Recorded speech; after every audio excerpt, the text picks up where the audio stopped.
Chapter 662. Boom! Xiangyi's mind went blank as if fireworks had exploded in her head.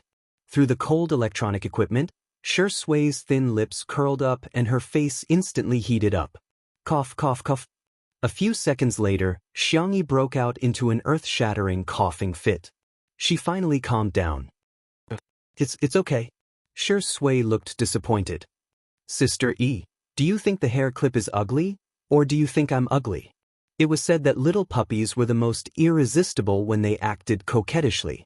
But who would have thought that when a mature, steady, gentle and handsome man acted coquettishly, it was even more irresistible? Oh no. The hair clip is cute, and so are you. I didn't mean that. No, that's what I meant. You're really cute, sob. I'm sorry. Xiangyi was incoherent. She was no longer as calm as she usually was. She even apologized to Shi Sui. Shi Sui raised his hand to touch the hair clip. Its outline was blurred by the light, but it was very gentle. I don't like it when others praise me for being cute. But Sister E praised me for being cute, he sighed helplessly and dotingly. What should I do? I'm very happy. Everything related to her in this world was so beautiful. Hearing the man's whispers that sounded like sweet nothings, Xiangyi's little legs fluttered even more violently. She lay on the bed, leaned her phone against the pillow, rubbed her hot face, and then looked at Shi Sui. She made a heart sign. Shi Sui was slightly stunned. Just as he was about to respond, he heard a beep sound. The video call had been hung up by a shy little bunny. Immediately after, the little girl sent 2 messages. Frowny face, it's very late. Go back quickly. Remember to buy an umbrella. The top of the screen was still typing. Shi Sui licked his lips and continued to wait. However, the little girl on the other end of the screen edited and deleted many times. Finally, she blushed and sent a few cute emoticons. Frowny face, I miss you. Old Dai is full of you. J, I'm the best friend in the world with you. JPG, I like you. JPG. The last picture was of a little rabbit holding its heart. Below it were 2 big words. Frowny face chirp. In the rainy summer night, the man stroked the screen with his slender fingers for a long time before leaving. 10 days later, early in the morning news broke out with exciting news. A treatment plan for this epidemic had been developed. All of a sudden, everyone was sharing this joy on all the major social media platforms. But inexplicably, a lot of doubtful comments appeared on the internet. How can it be so fast? The vaccine research still needs a few more months.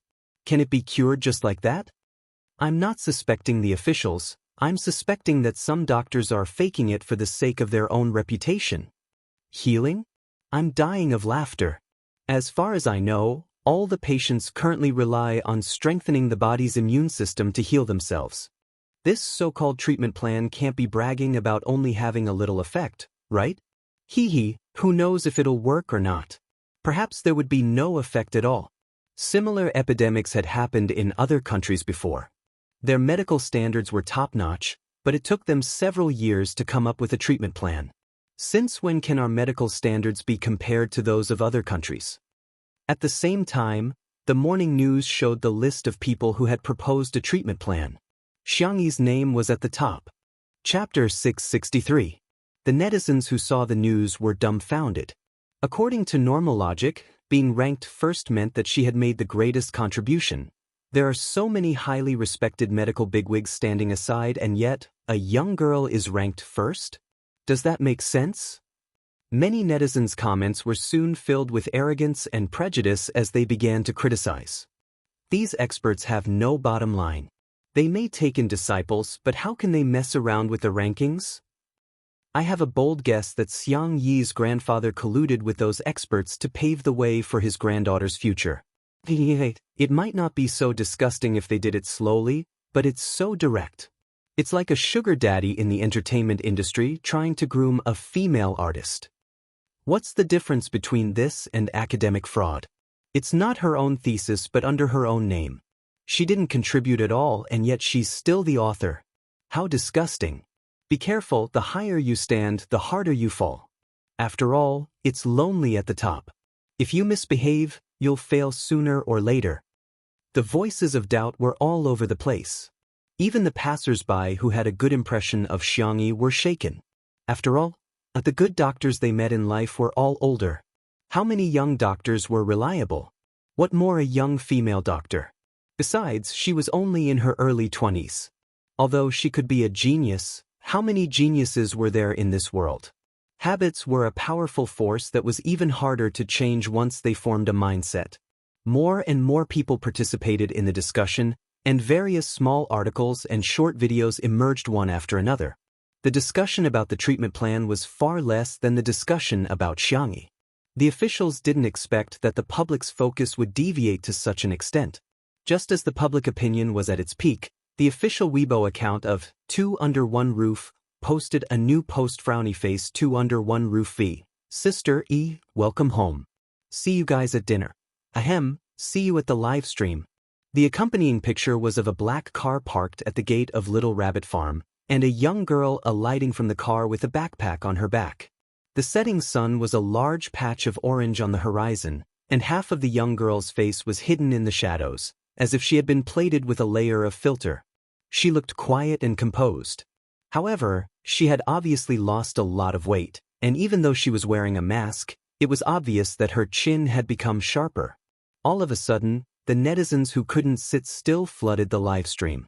They didn't say much and started to scold her. As a doctor, how could you come back? No way, no way. The news is still blowing up, and he's already a deserter? She's dressed 2M, short-sleeve jeans, bright yellow school bag. Where was the professionalism that a doctor should have? How can we trust her? At this moment, a tall and slender figure appeared on the screen.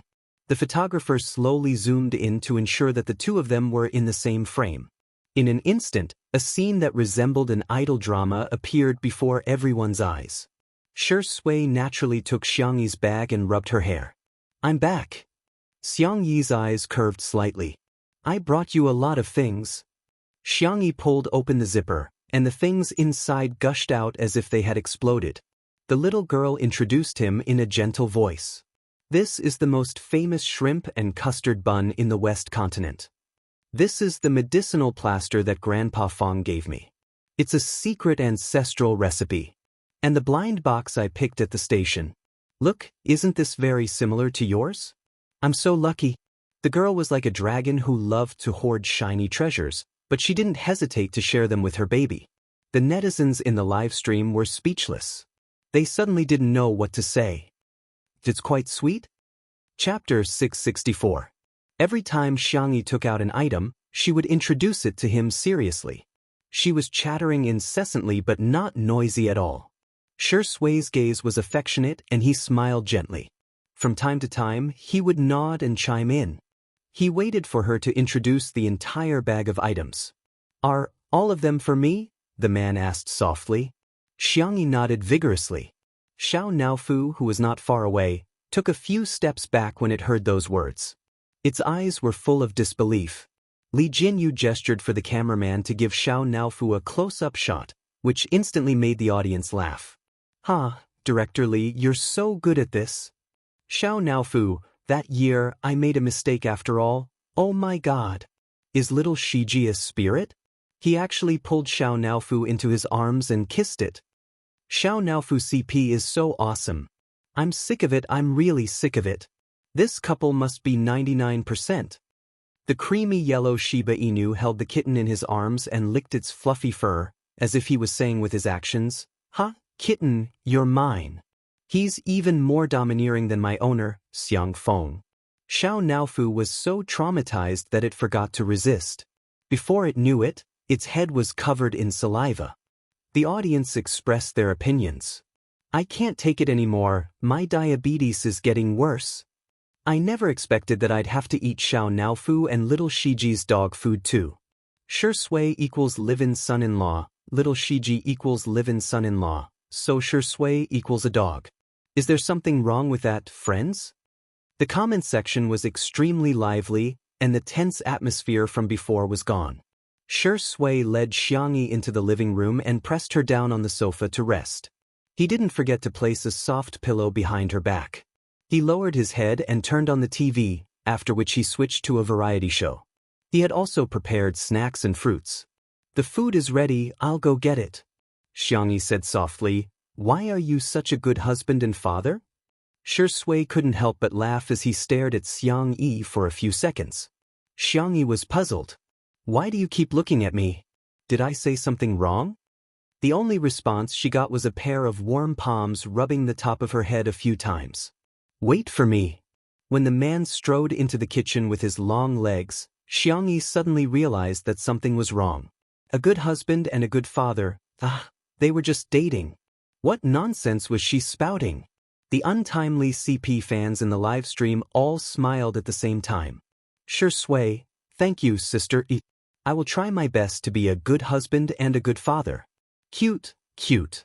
Am I the only one who thinks that Ingdi's wait for me is a double entendre? The first meaning is, wait for me to bring you food. The second meaning is, wait for me to become your husband. Ha. Quickly cover Xiao Naofu's eyes. We kittens can't watch this. However, it was too late. Xiao Naofu suffered another blow, and his heart was like dead ashes. This stupid woman doesn't have me in her heart. Xiao Naofu lay on the ground, paralyzed like a cat biscuit with its paws spread out like a crippled cat. Little Shiji anxiously circled around it, but no matter how much it licked its fur, Xiao Naofu remained indifferent. And a sweet and soft voice rang out softly. Xiao Naofu, look what this is. Dang dang dang. Xiao Naofu, no matter what this stupid woman takes out, I won't forgive her. In the next second, Xiangyi pulled over an oversized suitcase that was countless times larger than her backpack. Xiao Naofu, meow meow meow. Chapter 665. Are these? Xiao Naofu tried to suppress the excitement in its heart. Xiangyi opened the box, and as expected, it was full of things for Xiao Naofu. Canned cat food, cat snacks, cat toys. There was even a compilation CD of cartoons for kittens to watch. The audience was dumbfounded. Is this the legendary cat cartoon? You'll have to pay for the homophonic joke. Haha, Xiao Naofu's reaction is so funny. It went from lying down to wagging its tail. Baby, don't forget that you're a kitten. Why are you learning from little Shiji and Shui? Do you like it? Xiangyi asked with a smile while kneeling on the tatami. Xiao Naofu's eyes were glistening, and it couldn't help but scratch the toys with its paws. However, it was still acting very arrogant. Meow meow, humph, it's just a sissit. Xiangyi put a golden bell on it, which made a crisp sound when she fiddled with it with her slender fingers. Xiao Naofu, meow. I don't want to wear this. This is the big tiger's favorite bell. Meow? Meow. Really? I want to wear it. Shui came out with some food on a wooden tray, only to see that Lin Yiqian was coaxing the kitten. The corners of his lips curled into a smile. This is for our little Shiji. Xiangyi took out another red bell and put it on little Shiji's neck. Little Shiji nudged Xiao Naofu merrily. Xiao Naofu had a look of disdain. This silly dog is so annoying. Okay, now you guys are pretending to be brothers. Xiangyi was extremely satisfied and picked up her cell phone to take photos of the cat and dog.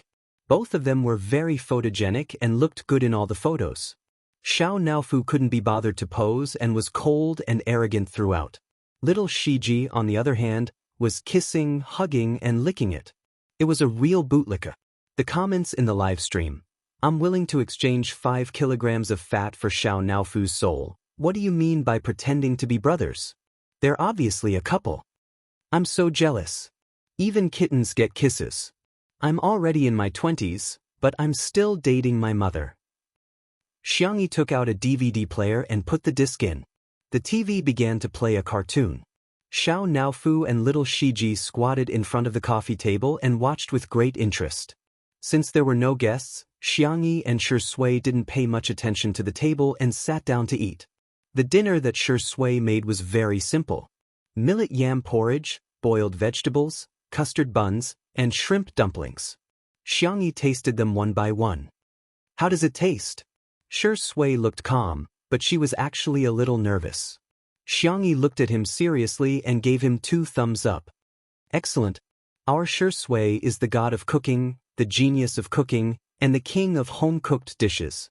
There was no one who didn't love bootlicking. There was no one who didn't love the flattery of the person they liked. Shui lowered her long eyelashes to hide the look in her eyes, but she couldn't hide the smile at the corner of her mouth. Countless people in front of the screen were overwhelmed by her sweetness and almost forgot to question Xiangyi at the beginning. However, after the meal, Shui put the cutlery into the dishwasher while Xiangyi cooked some medicinal cuisine in a casserole pot.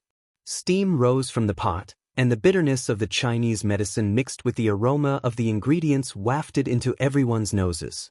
Li Jinyu sniffed and asked curiously, "Sister E, what are you cooking?" "A medicinal cuisine to prevent viruses." Xiangyi looked at the camera and asked, "Do you guys want it? I can post it on Weibo." As soon as he said this, he stirred up 1,000 waves. Chapter 666. The comments in the live stream were quickly polarized. "So amazing? Yes. What kind of god is Sister E? How can she do this?" Even foreign experts said that they were at a loss after seeing the results of the experiment. The development of a vaccine is still a long way off. How can you have the cheek to say that it can prevent viruses? Let me tell you a joke. There is a foreign doctor who uses cow urine to cure all diseases. Let me tell you another joke. There is a Chinese doctor who claims that he can prevent viruses by boiling soup. It's just a small conspiracy theory. Don't tell me she's colluding with a Chinese herbal medicine company to make a profit. The conflicting viewpoints instantly clashed. There were those who supported Xiangyi and those who criticized Xiangyi. Neither side was willing to give in to the other. All of a sudden, the comments section was filled with a foul atmosphere that was unbearable to look at. Xiangyi seemed to have expected such an outcome. She said calmly, "Everyone, just treat this medicinal cuisine as a simple supplement. I've made some adjustments and it tastes okay." The girl's slender and soft fingers tapped gently and she posted the medicinal cuisine recipe that she had sorted out on Weibo. There were detailed instructions on how to choose the ingredients, choose the pots, add the herbs in the order, the time and state of the boiling process, and so on. Everything was perfect. Some people followed the recipe, some scoffed, some mocked, and some even posted the recipe on foreign social media platforms in order to gain popularity. The title was very eye-catching. "Oh my God! This is a stupid treatment method from the East." That person exaggerated the name of Chinese medicine and completely misinterpreted the meaning of Xiangyi's recipe.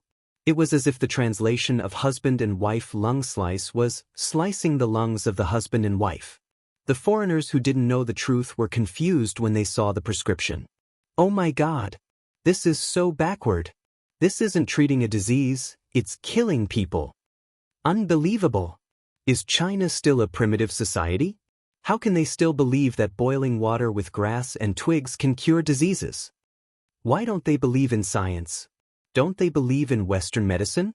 Western medicine is the greatest and most sacred knowledge in this world." After Xiangyi's recipe went viral overseas, the netizens brought it back to Weibo to gossip. When the netizens saw these comments, they were immediately filled with righteous indignation and criticized Xiangyi for bringing shame to traditional Chinese medicine. Some even criticized Xiangyi for tarnishing the reputation of Hua Nation's medical community. The years of hard work of countless seniors in our country's medical field have all been destroyed. Medicinal cuisine to prevent viruses? That's absurd. What a joke. It wasn't traditional Chinese medicine that was misleading people, but Xiangyi. It wasn't traditional Chinese medicine that was misleading people, but Xiangyi. In the past, we were mocked as the sick men of East Asia. Now, are we going to be mocked for being backward in medicine? Xiangyi, oh, Xiangyi, haven't you made enough money in the entertainment industry? Why do you still want to taint the pure land of the medical world? Being a doctor is a profession that saves lives and heals the injured, not a tool for you to chase after false fame. Xiangyi, who was originally on the hot search list, was instantly drawn into the whirlpool of public opinion. And not only was she unaffected, but she was still asleep on the sofa. She was sleeping soundly and her breathing was shallow and even. Xiao Naofu, who had always been mischievous, sensed her fatigue and obediently laid beside her. It curled its little tail around her finger and soon began snoring. Little Shiji laid on the carpet beside the sofa and fell asleep with Xiao Naofu's favorite salted fish toy in his arms. The room was quiet and filled with the fragrance of herbs. Sure Sui, she slowly took out her crochet needle and calmly began knitting a new hair clip. The netizens were dumbfounded. Chapter 667. Is this still the refined, abstinent, aloof Sure Sui? You're too proficient in hooking the hairpin. Even Li Jianyu was stunned. In the viewfinder, Sure Sui's long and slender fingers were hooking the hairpin skillfully. He flipped it up and down, and soon, the outline of a rabbit's ear was vaguely visible. Li Jianyu muttered to himself, "Is this Daddy Sure? He's so strong and terrifying." The netizens watching the live stream had mixed feelings. His skills. Do you need needles? It's such a pity that such beautiful hands aren't used to knit sweaters. I always thought that Sure Sui was the only one who could sew haute couture clothes and luxury wristwatches. I never thought that one day, I'd be sewn with needles. I wanted to criticize Xiangyi, but why does she look so cute even when she's asleep? Damn. I can't criticize her anymore. I'd better follow Sure Sui and knit the hairpin together?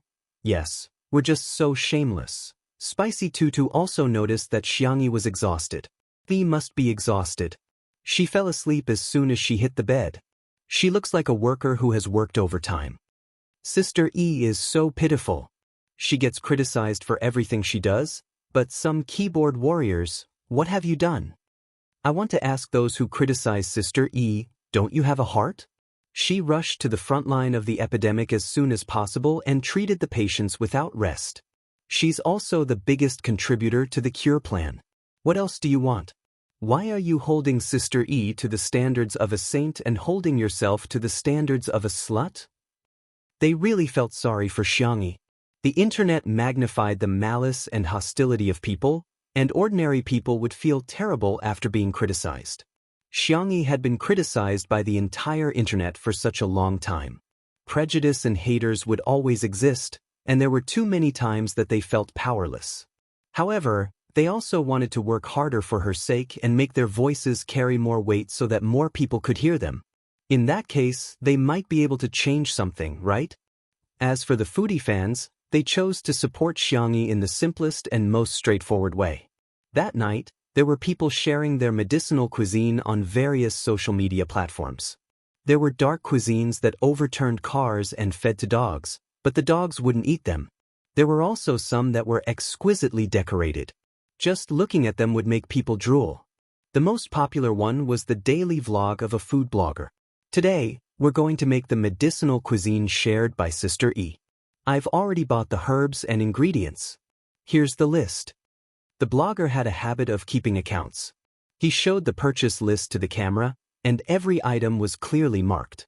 I saw a lot of netizens scolding her for being a money grubber. To be honest, this medicinal cuisine recipe is the most conscientious I've ever seen. Ordinary medicinal cuisine can easily cost hundreds of yuan. If you add some expensive medicinal herbs, it will be even more expensive. But when I followed Xiangyi's prescription, I only spent a little more than 100. Anyway, I feel that it's really worth it to spend 100 yuan to nourish the body, regardless of whether it can prevent the virus. After the blogger was done with his long-winded speech, he fast-forwarded the cooking process and skipped to the final stage. The pot is ready. I can already smell the aroma. It's so fragrant. I'm starting to suspect that this isn't a medicinal cuisine, but Buddha jumps over the wall. A bullet comment flashed past. How much did the blogger charge Xiangyi for a medicinal cuisine recipe?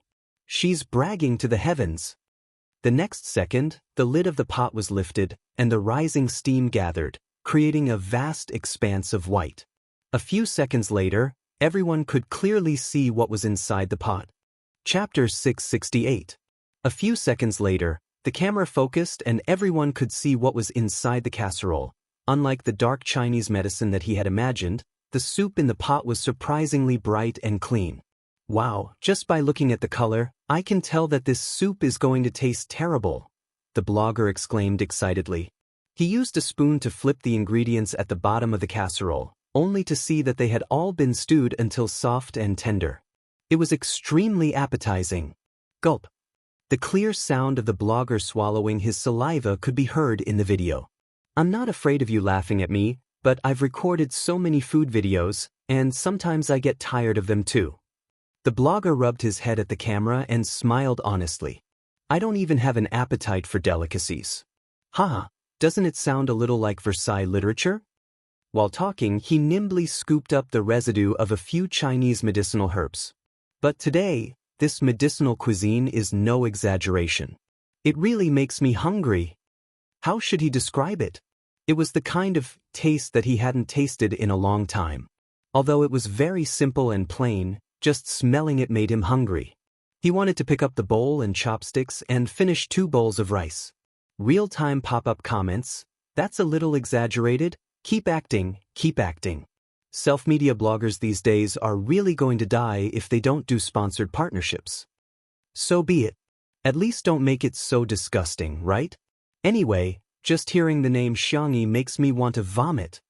In the next second, the blogger scooped up the residue of the Chinese medicinal herbs and eagerly scooped a bowl into a white porcelain bowl. He didn't even bother to pick up a spoon and simply took a sip. He froze on the spot. The netizens were confused. What's going on? Is the network lagging? Why is the video still? For a moment, the pop-up comments were filled with question marks. After a full 10 seconds, the audience finally saw the vlogger's eyeballs move a little, his pupils dilated and his mouth was slightly agape. He was obviously extremely shocked. What the F***ck? He couldn't help but curse. His voice was shockingly loud. This is 2F** King Delicious ah. The audience was confused. Earphone fans died on the spot. Oh my god, that shout almost sent me away. You don't even need to think to know that it's all an act. Come on, does it matter if you haven't drunk it before? It tastes no different from poison, right? But looking at her expression, it really doesn't look like she's acting. And I'm hungry from watching the video QAQ. I've already ordered an abalone pork belly chicken soup delivery. Really, I'm not lying to you. If I lied to you, I'll cut off my penis to atone for my sins. The blogger was extremely intoxicated. He held the bowl and gulped it down in one gulp. Even though the heat made him grimace in pain, he was still grinning from ear to ear. Thus, the scene became rather strange. The man was so hot that his mouth and eyes were crooked and his facial features were distorted, but he was still laughing wildly, as if he was having a seizure. It was the kind that could scare children to tears at any moment. In the next second, something even more shocking happened. Blogger, friends in front of the screen, cheers. He actually picked up the clay pot and gulped it down. Schwa, the originally sparse bullet screens suddenly became densely packed. Young hero, you have such strong arms. Is this the legendary heartless Iron Mouth? Big brother, you're just doing sponsored partnerships to clear your name. You don't have to work so hard. Are you trying to torture him or something? That night, a creepy video began to circulate all over the internet. It was called Contemporary Food Blogger Rewarded for Bewitching Behavior. Chapter 669. Countless curious netizens clicked on the video, only to see an impactful scene. Viewers and friends, I'll drink first. Immediately afterward, the food blogger picked up the casserole pot and gulped it down. Coupled with strong rhythmic music and all kinds of gory material, although the video was nonsensical, it made people laugh from beginning to end. While the netizens were laughing, they didn't forget to like, forward, and share it. The popularity of the video grew, and it even set a record of 10 million views in one night. The next day, as soon as the food blogger woke up, he turned on his phone sleepily, ready to interact with his fans. But in an instant, the red number of new fans on the screen entered his sight. +498754. He shuddered and instantly sobered up. After all, he had only about 1 million fans in total. But just last night, his number had increased by almost 500,000. What was going on? Was there a bug in the platform he had signed with? Trembling, he clicked on the various data and finally understood what had happened. It turned out that the video he had posted yesterday had gone viral. At the same time, all kinds of review videos popped up like bamboo shoots after a rain. In the age of the internet, there was no shortage of people who wanted to ride on the hype, nor was there a shortage of people who wanted to watch the fun. Let's see how delicious Xiangyi's medicinal cuisine is. Shocking! Xiangyi's medicinal cuisine recipe is too awesome. Sister Yi's medicinal cuisine is so good, I'll take a sip in a pot. Sister Yi is a fake. All the netizens were confused. Weren't they all scolding Xiangyi yesterday? Why did the wind change today? Could it be that they were all paid? The netizens who didn't believe it clicked on a video. It's just SOSO. It must be an act. Why does it feel a little delicious? *CK. I'm starving. Why is every video here? Is it delicious? Countless netizens really enjoyed it. The public opinion changed from Xiangyi is slandering Chinese medicine and selling medicine for money to who cares if it's effective or not, it's fine as long as it's delicious. Moreover, because the ingredients and herbs were cheap and the recipe was extremely detailed, many people followed the trend. There were more and more bootlicking comments on the internet. She cooked an entire pot, but I haven't tasted it yet. Everyone at home has already shared it. It's really delicious. I have mild anorexia, but Xiangyi's medicinal cuisine is amazing. Not only does it whet my appetite, but it's also delicious. I feel like my anorexia has been cured without treatment. I don't know if it's because of psychological reasons, but after Grandma stewed a pot of it last night, she said she felt much better after drinking it this morning. She was coughing a little at first, but it's completely stopped now. The manner. Li Jianyu scrolled through Weibo in a daze. There was a flood of good reviews. Those who praised Sister Yi simply couldn't wait to praise her and her medicinal cuisine. Sister Yi can't really have some kind of miraculous magic, can she? He muttered to himself in a daze. Ruan Qing held a cup of coffee and smiled like a flower. Some people's light can't be blocked. Because Sister Yi was destined to shine brightly, destined to shine brightly. No matter how many people with ulterior motives wanted to drag her into the endless abyss, it would be meaningless. But that medicinal cuisine seems to be really useful. Last night, Sister Yi fell asleep and Dad sure gave me a bowl. My waist doesn't ache anymore, my legs don't hurt anymore, and my breathing is especially smooth. Li Jianyu teased. Seems like this medicine is quite effective as a placebo. Medically speaking, placebos had no therapeutic effect. Chapter 670. It was just a form of comfort and could be called a fake medicine.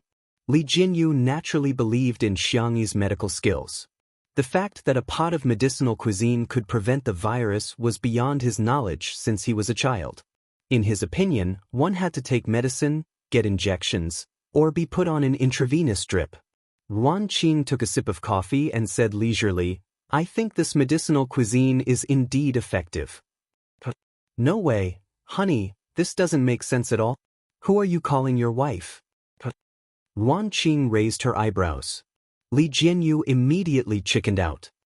I was wrong, I'm guilty, I'll kneel down. Ruan Qing smiled and said, wait a minute, the durian I bought online will be here soon. Li Jianyu was speechless.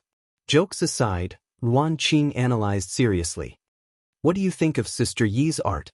Of course it's good. Otherwise, she wouldn't have joined the team of experts. Actually, I don't have a clear understanding of her medical skills.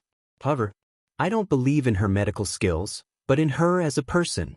Let me ask you, when has she ever disappointed anyone? Li Jianyu was stunned. In retrospect, be it her culinary skills, sanxian, traditional Chinese medicine, or martial arts, Xiangyi had always surprised others. A bold idea suddenly surfaced in his mind, and he felt as if his blood was rushing to his head. Can this medicinal cuisine really prevent the virus? Wouldn't that be at least 1 or 2 years ahead of vaccines? If that's true, Li Jianyu didn't dare to think further. Xiangyi had a long sleep.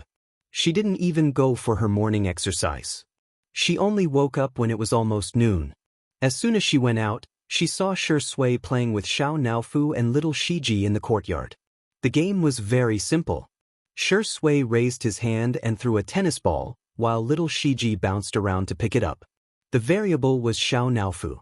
The kitten's legs were short and fat. It wanted to play the game, but its stamina couldn't keep up. Hence, it rode on little Shiji. In the live stream, the netizens were watching with great interest. Xiao Naofu on top and little Shiji on the bottom. Dog. The fur on Xiao Naofu's head is all messed up. I can rub 10 of such kittens in a day. Sure, Ingdi looks so handsome even when he's throwing a ball. The child in my stomach is about to have a new father. Hearing footsteps, Sure Sui turned around. The girl was wearing furry home clothes. Perhaps because she had just woken up, she looked a little confused. Did you sleep well? He asked gently. Xiang Yi nodded. I've finally made up for it. During this period of time, the little girl was indeed exhausted. There were a few days when she almost didn't sleep or rest. Even her iron body couldn't take it. Sure Sui, what's next? Do we still need to go to the West Continent? He didn't have the heart to wake her up when he saw her sleeping so soundly last night. Little Shiji returned with the ball in its mouth. Xiangyi squatted down and stroked little Shiji's and Xiao Naofu's heads before throwing the ball far away. Little Shiji carried Xiao Naofu and chased after the ball. There's no need. The epidemic has stabilized. If there's any problem, we can just video call. The little girl said nonchalantly, as if she had just done something trivial in the past few days. Hearing the girl's calm tone, someone in the live stream retorted. I think she might have been kicked out of the team of experts because she's not competent enough. Foreign experts have said that if this epidemic occurs overseas, the medical system will collapse. Where does Xiangyi get her confidence from? Does she think that our medical standards are better than those overseas? Chapter 671. To be honest, all the experts are still fighting in the West Continent. You, the youngest one, came back just like that. What's the difference between you and a deserter on the battlefield? You deserve it. The netizens' dissatisfaction mostly stemmed from some subtle jealousy. How old is Xiangyi? She's only 20 years old. What right does she have to be an all-rounder and be adored by everyone? Even her medical skills rank first among the top experts in the country. This is ridiculous. Hence, they were desperately looking for excuses to prove that Xiangyi was just SOSO. All-rounder? She's just average. Adored by everyone? It's obviously an act. The whole family is working together to create hype. There are clearly so many unfortunate families in the world. Number 1 on the medical contribution list? It's just Grandpa paving the way for her. How can she be better than a well-respected old doctor? In the manner. Sure Sui didn't ask much. Instead, she gently pinched the plush ball on the girl's home clothes and said, Sister E, it's been hard on you. Welcome home. The light fell on him with incredible gentleness. Xiangyi felt as if a feather had brushed past her heart, making her feel numb and ticklish. So it's true that the same words are said by different people? I'll have a different state of mind. Xiangyi cleared her throat, her milky white face full of seriousness. I won't make you wait so long in the future. Sure Sui chuckled and said, Okay, Sister E, you're good.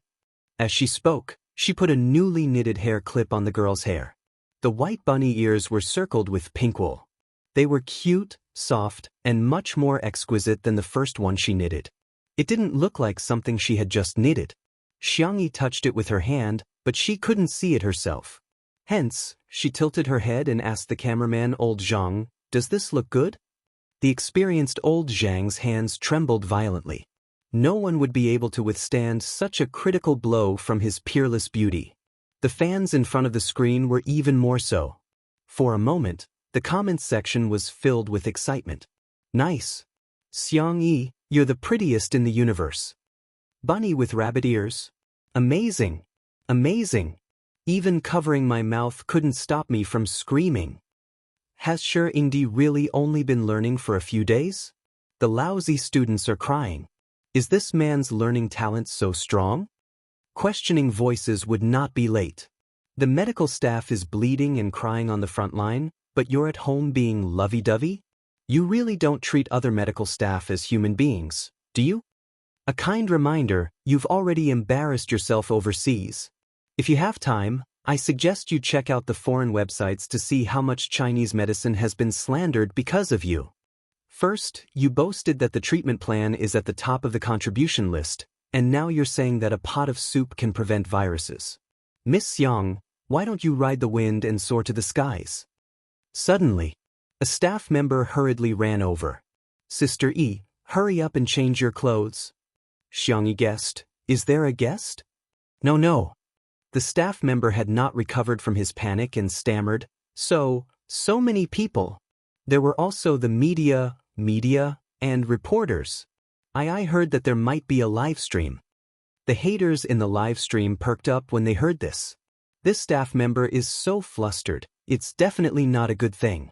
Seems like he's here to expose Xiangyi's true colors. Indeed, if one's virtue doesn't match their position, there's bound to be trouble. Chapter 672. Is she trying to show off and fail? How satisfying. Finally, someone can deal with her. She's a deserter and she's stealing credit.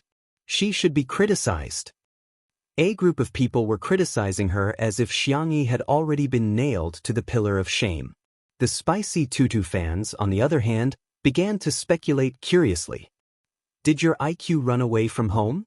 Is it really that easy to fool an official matchmaker? Wow, let me make a bold guess.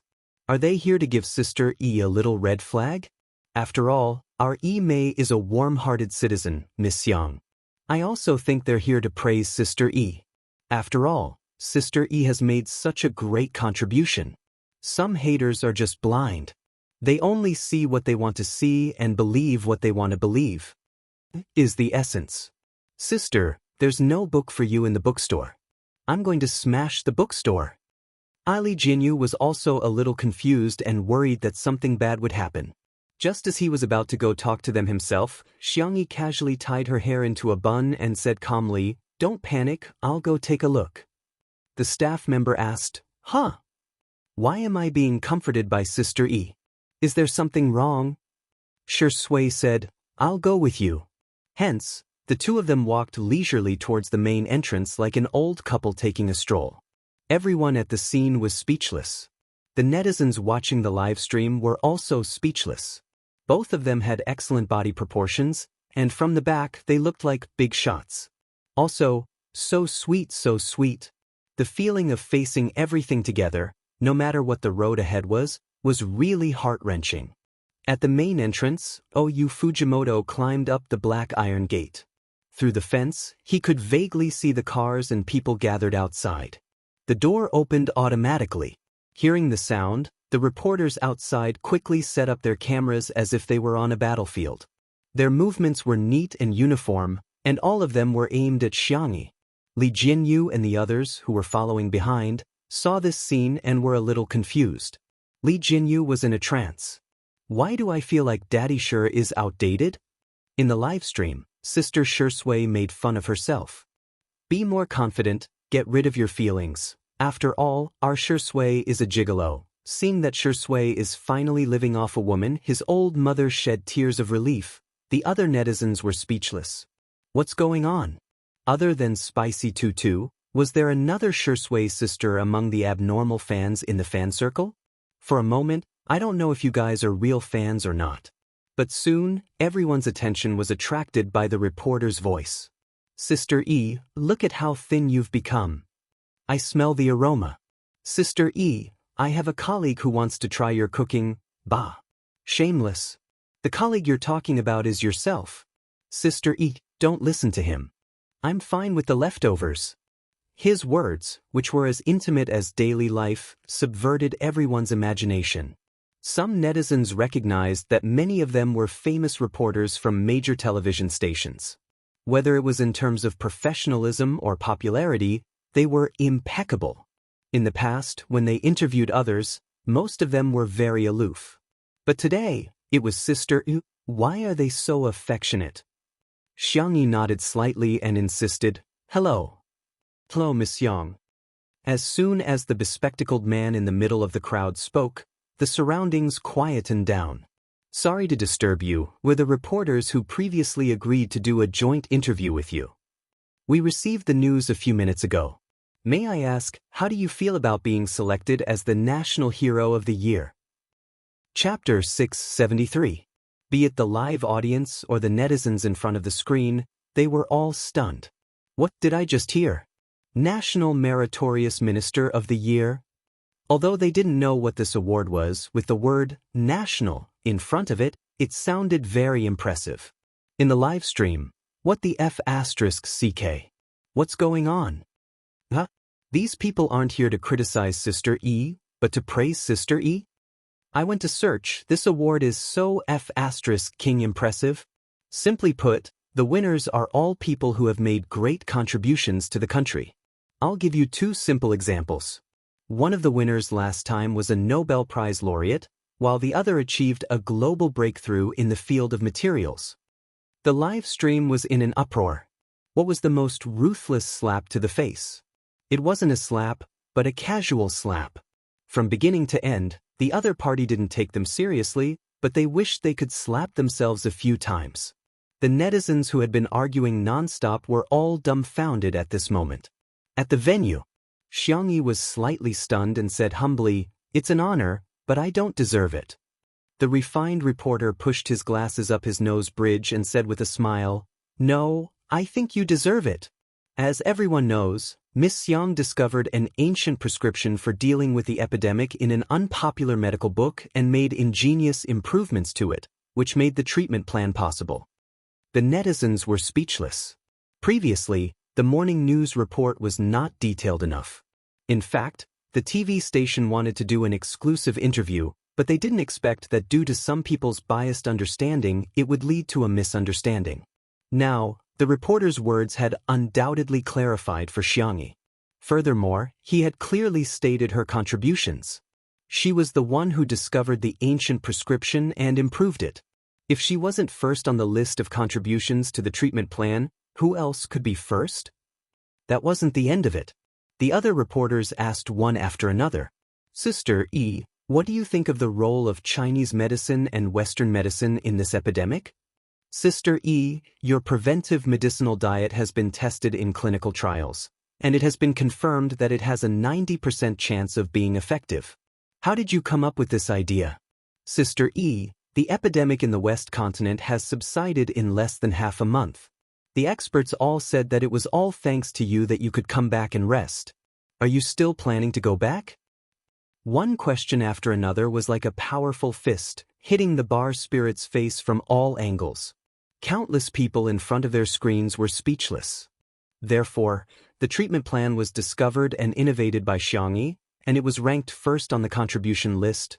The preventive diet was invented and promoted by Jianghu, and it was really effective. Saying that he was a deserter was even more groundless. He didn't want to return. It was the experts who begged Jianghu to come back and rest. The girl, who was dressed in home clothes and looked like a little sister next door, answered the question calmly. "There are boundaries in science, but there are no boundaries in medicine. Chinese medicine is good at grasping the whole, and Western medicine is good at precise treatment. If we can combine them, I think we can save more people's health." Medicinal diets have a long history in our country. Not only can they nourish the body and strengthen the immune system, but they can also treat and prevent some mild diseases. However, it's important to note that medicinal diets are not omnipotent.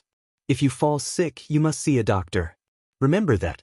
As for the West continent, of course, I'll go there. The girl's eyes curved. When everything is settled, I want to try all the delicacies in the West continent. Chapter 674. Jianghu's answer was gentle and gentle, neither servile nor overbearing. She quickly won the favor of the viewers in the live stream.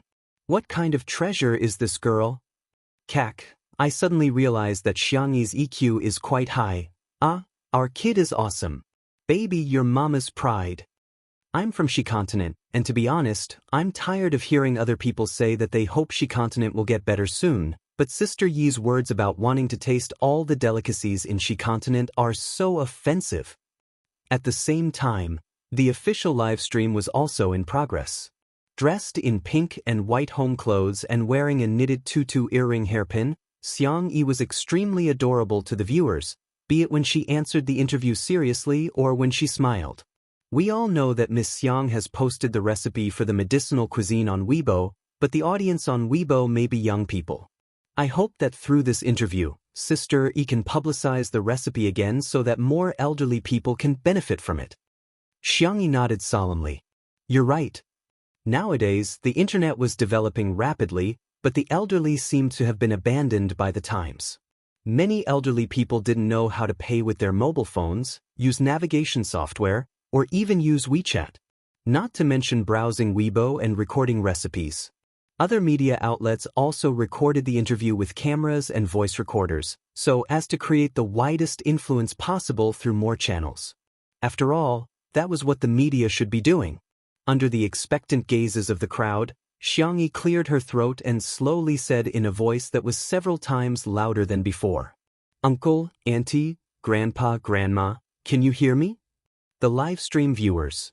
Earphone fans died on the spot. Xiangyi is toxic. Why is she shouting? My ears are hurting. Those in front, you have hands and feet, can't you turn down the volume yourself? Sister E is obviously afraid that some elderly people won't know how to turn down the volume and won't be able to hear her clearly. No one said anything else. Instead, in many families across the country, gray-haired elderly people responded to Xiangyi. Okay, I heard her. I heard her. This girl's voice is really loud. It sounds good. The little girl deliberately slowed down her speech and was extremely patient. She explained every ingredient and medicinal herb clearly. The reporters felt her kindness and all of them laughed silently. The official TV station also made an exception and extended the broadcast time for her. The channel was cold, but the people behind the channel could feel the warmth. Sometimes, exceptions were needed.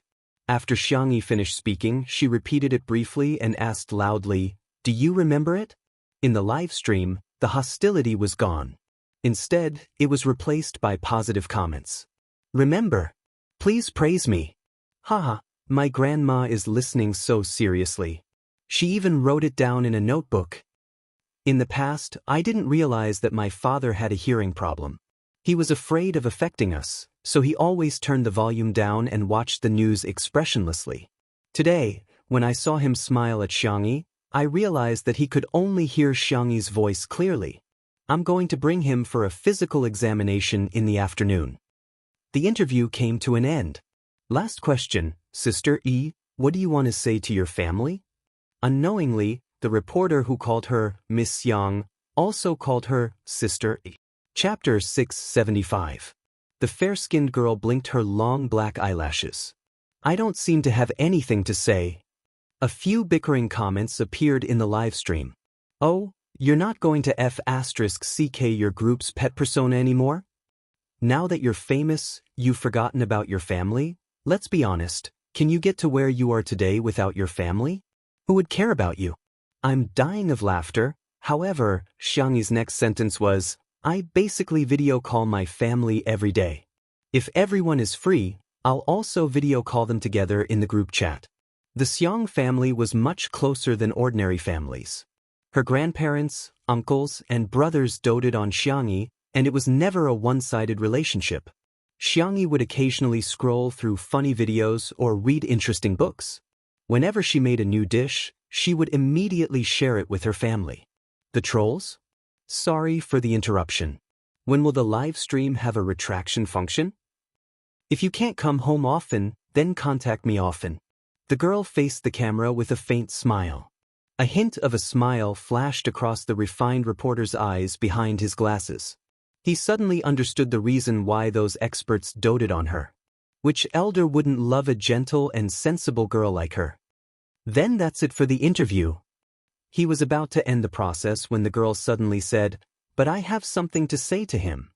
The girl held Shui's hand, and under the latter's slightly surprised gaze, she said shyly but firmly, "I've always missed you." The man's eyes were deep and dark in an instant.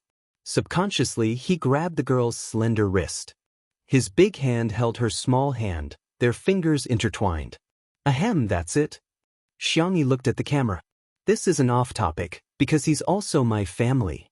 Bang, bang, bang. Shui felt as if someone had set off a large fireworks display in his heart, causing his emotions to surge and explode in an overwhelming manner. His upbringing was the complete opposite of Xiangyi's.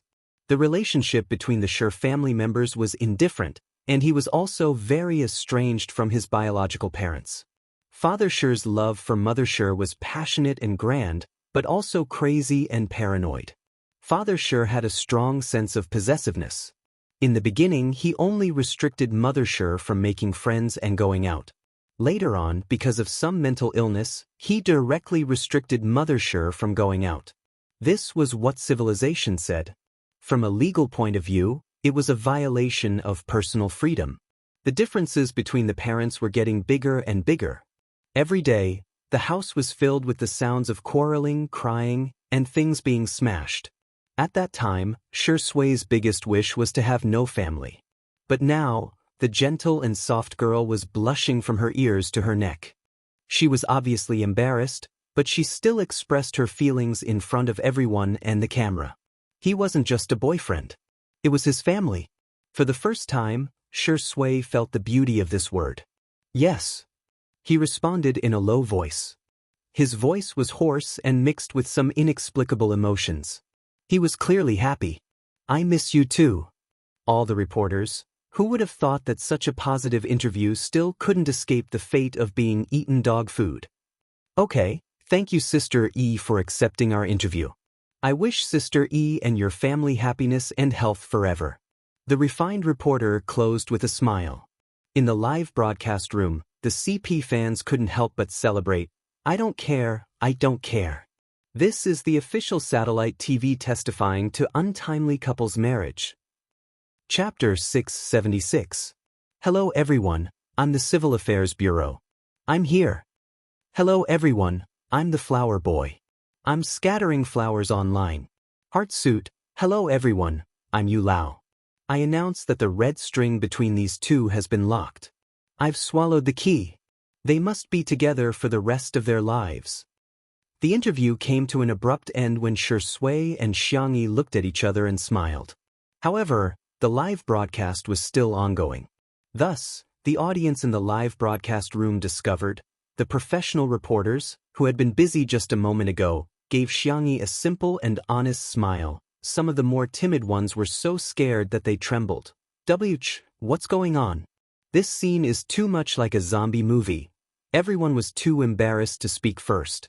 In the end, it was the refined reporter who said what everyone was thinking. Ahem, Sister E, it's almost time for dinner.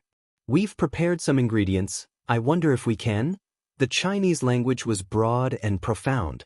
The appropriate amount of blankness created an indescribable effect. Jianghu immediately understood. Everyone has worked hard. Why don't you stay for a meal? The atmosphere suddenly became familiar and cheerful. Okay. Thank you, Sister E.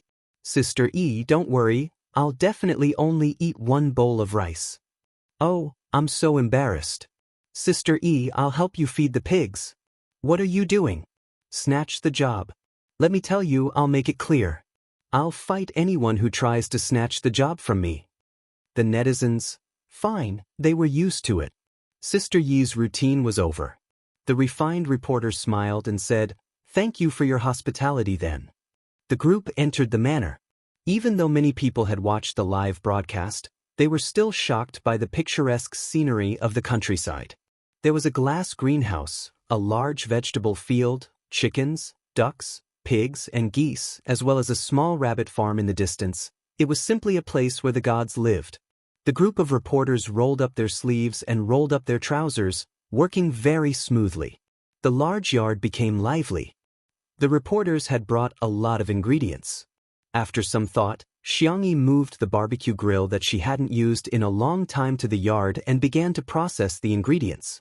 The meat was marinated with eggs, starch, salt, oyster sauce, and so on. She also specially marinated spicy and pickled pepper. Shrimp paste, chopped, mixed with cooking wine, egg white, bean powder, and a small amount of white sugar. The vegetables were washed and neatly arranged in white or wooden utensils to form a harmonious color. In addition, he took a 9-grid electric hot pot and skewered the fresh hand-beaten beef balls, fish balls, kelp, tofu, and other wooden skewers delivered by Little Rabbit Farm in the morning. After adjusting the taste of the soup base, it instantly defeated the odin from the convenience store. The fragrance filled the air, and not long after, The sound of saliva being swallowed could be heard everywhere. Whoa, this is too fragrant. I can't stop drooling. Is this how Sister E cooking? It's terrifying. The little girls she thinking thought she's down, the refined reporter asked curiously. Sister E, what's troubling you? Why don't you tell us? We can help you think of a solution. 3 cobblers are better than zhuge liang, not to mention there were so many of them. I'm thinking about what to make for the main dish. After a pause, the girl's gaze fell on the chicken coop. I've already thought of it. It's just those chickens. I think they have low blood sugar. The refined reporter? Jianghu said sadly, looks like I'll have to add more sugar when I fry them. The refined reporter? Chapter 677. The audience's reaction was exactly the same as that of the refined reporters. Little kid, are you as confused as I am? Chicken, oh. Are you listening? Speak. Adding sugar while frying is okay. Sister E, are you trying to make me laugh to death so you can inherit my summer homework? The bullet screen was filled with heartache for the chicken. Jianghu caught the chicken at lightning speed. The scene of killing the chicken was too gory, so the cameraman didn't film it. By the time the shot was taken again, the chickens were already in a row and lying cleanly on the chopping board. The situation immediately changed. Chicken bro, have a safe journey, candle. A family should be neat and tidy. Doghead, so cruel. Sister E, can you send me a copy when you're done? I'm different. Sister E, tell me where your house is. I can send myself over for a meal. In the kitchen, Jianghu was going to make rock and roll fried chicken today. This dish is very simple to cook. Everyone can try it. Jianghu heated up the oil in the pot while interacting with the audience. After the oil was heated, she first added ginger slices and stir-fried them until they were fragrant. Then she added the peppercorns to make the sauce smell. Finally, she added the small pieces of chicken. The soul of the rock and roll fried chicken, sweet sauce, was naturally indispensable. The girl's movements were neat, and her slender body had great explosive power.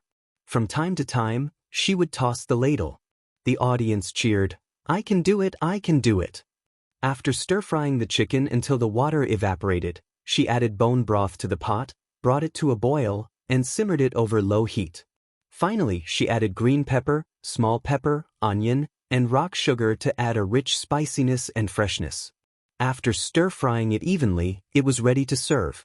In the yard, the reporters had already eaten barbecue and oden.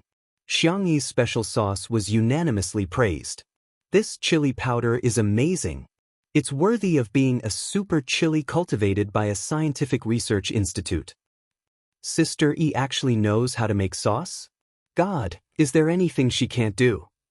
The oden is 10,000 times better than the ones I buy at the convenience store. The meatballs are so fresh. Sure enough, the most high-end ingredients only require the simplest cooking techniques. Everyone couldn't stop praising her. They couldn't wait to write an 800-word press release to prove how delicious Jianghu's condiments and meatballs were. And a strong fragrance drifted along with the wind to the tip of everyone's nose. The actions of the group of people were like copy and paste, and they all turned to the source of the fragrance. He saw Jianghu walking out of the kitchen with a big basin. Someone in the live stream commented, "She's a guest, isn't it a little inappropriate to put her in a basin? You should at least put it on a plate." This comment was quickly rebutted. Watch if you want, get lost if you don't. Do you know why Xiaoming's grandmother can live to the age of 80? Because his grandmother never meddles in other people's business. It must have been hard for you to grow up to this age. It's a miracle that you haven't been beaten to death after so long. This wave of attacks from the foodie fans instantly shut down the haters. Most of the time, foodie fans were very passive, but there was one exception. It was mealtime. Arguing at such a time was even more infuriating than throwing away their milk tea or throwing away their fried chicken. At this time, the young girl's clear and sweet voice, like the sound of nature, clearly passed into everyone's ears. The rock and roll fried chicken is here, in an instant. Countless people in front of the screen, like swordsmen drawing their swords, solemnly, they pulled out their chopsticks. Chapter 678. The camera zoomed in on the steaming hot rock fried chicken in the pot. The chicken was tender and fragrant. The broth was thick and the fried chicken was bright red, matching the color of the onions and green peppers. A thin layer of white sesame seeds was sprinkled on top. Just one look was enough to whet one's appetite. There was nothing fancy about it. There were only 3 words to describe it: fragrant, hungry, gluttonous. Gulp. In front of the screen, many people had already begun to swallow their saliva. The reporters in the courtyard weren't any better as their eyes were glued to the dish. The main dishes are rice and stewed noodles, Jianghu added. The stewed noodles can be eaten like the big plate chicken and mixed with the broth at the end. Recalling the way to eat the big plate chicken, everyone felt that the deliciousness of this rock-fried chicken had risen to another level. The refined reporter had the most experience. He said, "Everyone, let's dig in." The group of reporters, like hungry wolves, picked up their chopsticks and picked up the chicken pieces. The most important feeling when the chicken was in the mouth was its tenderness. The faint fragrance of the sauce wrapped around the chicken. It was slightly sweet in the mouth, but the aftertaste was rich with layers of salty and spicy. The broth had completely soaked into the meat, and with one bite, it felt like the juices were about to burst. Paired with the steamed rice, it was no exaggeration to say that half a bowl of rice would be no problem with a mouthful of fried chicken. Paired with a glass of cold beer or cola, it was as if the depths of one's soul began to tremble. Strangely, no one at the table spoke. The only thing the audience could hear was the sound of food being chewed. F***ck. This damned stereo sound. I'm having a great time eating instant noodles in front of the screen. Today's fried chicken is so delicious. Director Lee, come out for a chat. Last time you said you wanted to update the equipment, it was all for the sake of filming food, right? Where's your original intention? Are you here to film a variety show or a mukbang broadcast? Jianghu knew that Sui's taste was relatively light, so she specially made a light meal for him. The two of them sat at the side and ate the vegetables, enjoying the feeling of peace and quiet. Do you want some soup? Jianghu asked. I also made seaweed and egg soup, it's in the kitchen. Before Sui could say anything, someone immediately said, I'll get it. How can I let Sister E work for me? The man happily scooped the soup, but Sui's phone suddenly vibrated. He glanced at the caller ID and raised his eyebrows slightly before answering the call. After a few words, the call ended. He looked at Jianghu and said helplessly, My little nephew has no one to take care of him these 2 days. His parents want to send him over to stay temporarily. Jianghu had an impression of her little nephew. She had met him during Xiang Yin's 60th birthday banquet. He was a decent and adorable little boy. The little girl had always liked the cubs of all kinds of creatures. Her eyes curved into crescents. Okay, what does he like to eat? I'll make them for him. Sui felt slightly unhappy, but she didn't show it. She said calmly, He's not picky about food. He can eat anything. As he spoke, the staff member led a little boy over and said somewhat helplessly, there was a couple who left the child behind just now. They said they were looking for Sui. Everyone's gaze simultaneously fell on the little boy she was holding. The boy was about 4 or 5 years old. He was delicate, and adorable. He had a head of naturally curly chestnut hair and was wearing a British-style shirt and suspenders. He also had a pair of well-polished leather shoes on his feet. The only thing that was out of place was his expressionless face. Chapter 679. You? Jianghu stood up and called the little boy's name. You kept a straight face and nodded like an old man. Hello, Sister Jianghu. Jianghu said, Wow, you still remember me. It had been a few months since she had transmigrated to the past when she met Yu. It was rare for a child of his age to be able to accurately call out her name. She walked up to Yu and blinked. Can I hold your hand? Yu obediently placed his little hand in her palm. He secretly glanced at Sui. The man's face darkened visibly. He walked up to Sui. The man had a strong aura and looked over indifferently. Yu braced himself and greeted, Hello, uncle. Sui said, Hello. Then, that was it. The uncle and nephew fell into a strange silence. The netizens were speechless. Were these two people biological uncle and nephew? Why did it feel like they were more polite than passers-by? Fortunately, Jianghu came to the rescue in time and asked gently, "Are you hungry? Is there anything you want to eat?" The fragrance of rock and roll fried chicken, barbecue, and Odin rushed into Yu's nose crazily. The little boy used all his self-control to control himself and said the words, "I want to eat," in a reserved and appropriate manner. "Thank you, sister. I've had lunch. Do you want to eat the cake? Do you want to watch cartoons? Or tell you a story?" Jianghu was always very patient with cubs, especially good-looking ones. Yu's clear black and white eyes widened as if he couldn't understand. Was there such a happy thing in the world? He scratched his head uncomfortably and rubbed his eyes. Jianghu misunderstood these movements. "Are you sleepy? Then I'll take you to take a nap, okay?"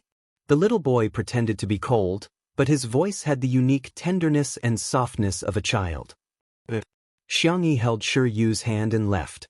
The reporters smiled mischievously and winked.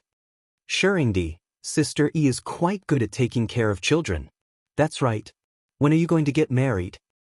Should we consider having a second child? After all, the three-child policy is open now." Gossip was human nature. Even famous reporters were no exception. Shui sneered and did not answer. Children? He did not like it. As for Yu, thinking of Jianghu's attitude towards him, Shui couldn't help grinding his teeth. In the guest room, the staff brought over a car-shaped suitcase. Yu took out his pajamas and was about to change when he suddenly realized something. He looked up at Jianghu and pursed his lips in embarrassment. "Sister, I want to change my clothes." I'm sorry, I'll leave now." Yu was silent for a few seconds before he carefully made a request that he would never dare to make it home. "Sis, can you tell me a bedtime story?" Jianghu was stunned for a moment before she nodded. "Okay, then you can change first. I'll go to the bathroom." Yu's eyes sparkled as if they were filled with stars, but he pretended not to care. He vaguely looked like Shui. Jianghu went into the bathroom and called the system in her mind. "Help me search for a few fairy tales." Jianghu ordered the system without any burden. "By the way, why have you been so quiet recently?" The system was silent for more than 10 seconds. It was so angry that it almost vomited blood. "That's because you blocked me." Chapter 680. Jianghu's expression didn't change. "Oh, so that's how it is. System? I'm going to die from anger. I'm really going to die from anger." Although it had a high level of authority as a system, it still had to follow the most basic rules of logic. For example, if the host requested to be blocked or muted, then unless it was a special situation or the host actively called out to it, it could only be infuriated. After being speechless for a while, it said in an aggrieved tone, 10 fairy tales from different planes have been downloaded for you. Loading complete. Jianghu was no stranger to receiving information. Soon, 10 fairy tales appeared in her mind out of thin air. She had to admit that the system was quite reliable. The fairy tales it found were more suitable for children, and there were no dark plots like eating children or turning into zombies. Thank you. Hearing the girl's gentle and polite voice, the little system couldn't help but roll around in the data stream. It had served many hosts before, but they were all especially Lingyi, who would lie to it. In any case, compared to them, Jianghu was like the clouds in the sky and the mud on the ground.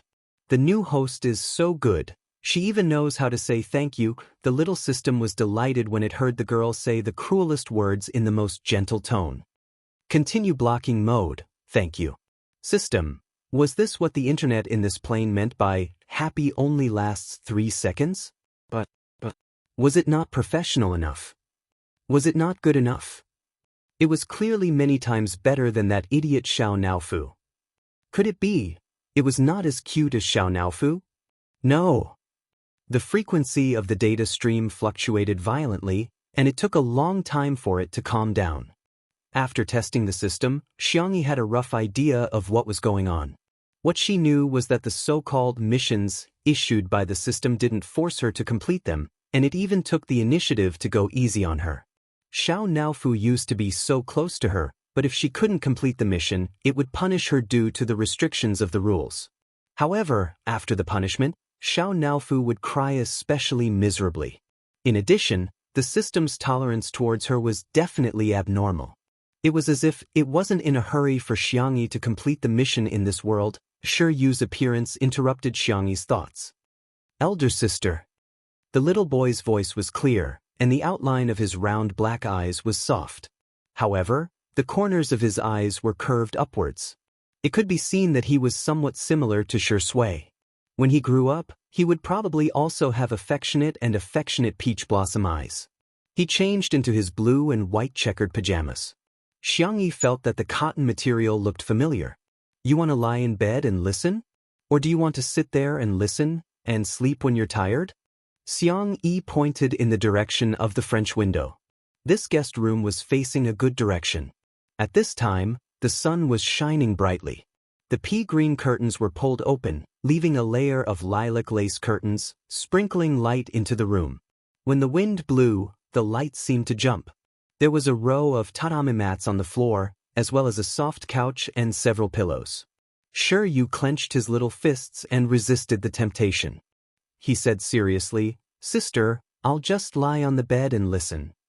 "But," Xiangyi smiled, "I want to listen to a story by the window." Shi Yu's eyes were obviously filled with joy, but he thought that he restrained it well. All right then, not making things difficult for a virtuous girl is the basic etiquette of a gentleman, he said with his baby fat face. Chapter 681. Xiangyi saw through the little boy's thoughts, but she did not expose him. She pulled Shi Yu to sit down. Shi Yu felt the softness of the sofa, and shock flashed through his young and round eyes. It turned out that there was such a comfortable thing in this world. He thought that this was enough happiness, but he did not expect that in the next second, Xiangyi would hand him a furry blanket and a rabbit doll. "Here for you." Under the sunlight, the exquisite girl was so white that it seemed to glow. Her skin was fair and clear. "Then I'll start talking." Shi Yu nodded stiffly and subconsciously hugged the little rabbit in his arms tightly. So, it seemed that everything in Sister Xiangyi's house was soft. Just like her.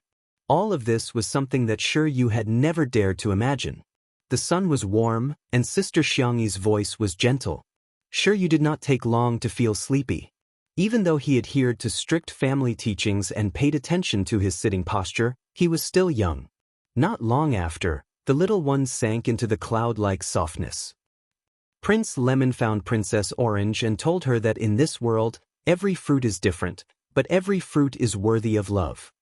Shi Yu was sleepy, but he still stubbornly asked, "Sister, what if no one likes it?" Xiangyi was deep in thought. For example? Princess Durian. Shi Yu used the fruit he hated the most as an example. His long eyelashes drooped, casting a faint shadow. What if no one in the world likes Princess Durian? Xiangyi was silent for a while and patted his little head. Maybe the prince who likes durian is still far away. If you wait a little longer, he will appear. Shi Yu's long eyelashes trembled. But what if he can't wait? Sister, you can't guarantee that your answer is 100% correct, right? After asking, he regretted it a little. Shi Yu had an ability to express and reason that exceeded his peers. In a sense, he could be called a genius. However, the people around him would always treat him like a child. Even if he could solve a problem that even adults could not solve, he would only receive an impatient sentence from his father. What's the use of solving this? Or, they would be treated like monkeys by others. Shi Yu, come and perform a pie table. When he recited it, those people would often look surprised. Not bad, you're quite powerful. Then he changed the topic, but he's still a child. Learning so much will spoil his brain. Who knows, I might accidentally become Shang Zhongyong's. You were smart when you were young, but now that you've grown up, you're just like everyone else. There were very few adults who could answer the questions he asked. Whenever they couldn't answer, they would come up with all sorts of excuses to brush him off. Children don't need to know these things. You'll know when you grow up. Go away, don't bother me. You can search for it on your phone and you'll know. Over time, Shi Yu got used to it. He thought that if Sister Xiangyi couldn't answer his question, she would probably be put in a difficult position. She would also be worried about how to answer him perfunctorily. Unexpectedly, Xiangyi cupped her cheeks with her little hands and said in admiration, "Sure you're so amazing to think of such a problem." He was stunned for a moment. Then he heard the girl say seriously, "Everyone can have their own opinions and opinions. That's just my answer. What about you, Shiryu? What's your answer? Can you tell me?" Chapter 682. Shiryu was stunned. There was no rebuttal, no ridicule, and no perfunctory attitude. Instead, she treated him like an adult, respectful and equal. This was beyond Shiryu's understanding. After his mind went blank for a moment, Shiryu clenched his fists excitedly and expressed his opinion. "I think that other than the possibility that Sister mentioned, there is also another possibility. Perhaps Princess Durian will never be able to wait for her prince in her lifetime, and she might be hated by others. But it doesn't matter. She also hates others, so..." The little boy hesitated for a moment and did not dare to say his true thoughts. He was so smart and sharp, so he was afraid that Xiangyi would guess that the Durian princess was himself. So Princess Durian lived a happy life alone? Xiangyi added the end. Did I guess right? Shiryu looked up at her and then lowered his head to look at his toes. Yes, you're half right. Xiangyi was very distressed. Huh. Her confused tone satisfied Shiryu to a certain extent. He deeply felt that he was needed. Xiangyi's sister was an adult, but he could help her answer this question. The little boy subconsciously straightened his back and said seriously, "Because a person won't be happy." I see. I think what you said makes sense, Shiryu. But I want to refute. Just like you said, I can't prove that my answer is correct. Similarly, Shiryu, you're the same. Why can't a person be happy? Just like in this world, boys can be with girls, boys can be with boys, and girls can be with girls. However, even if you don't choose, I think it doesn't matter. People can choose to be with others, and of course, they can also choose not to be with others. As long as it's the lifestyle they like, it's fine. Even if Shiryu was a genius, the amount of information in Xiangyi's words was still too much for him. Xiangyi's point of view was something he had never imagined. Let me tell you a secret. Sister likes her family very much, her grandparents, her uncles, her brothers, and her boyfriend. But occasionally she would want to be alone. I like to cook. I'm happy to cook for my family, but I'm also happy to cook for myself. It doesn't matter if Princess Durian can't wait for the prince. She can still be a happy the little princess. Shiryu's dark eyes slowly brightened. Outside the door, Shui came over with desserts and warm milk. The live stream was still going on, but it could not be filmed in the guest room. Someone commented, "Looks like Ingdi is cold on the outside but warm on the inside."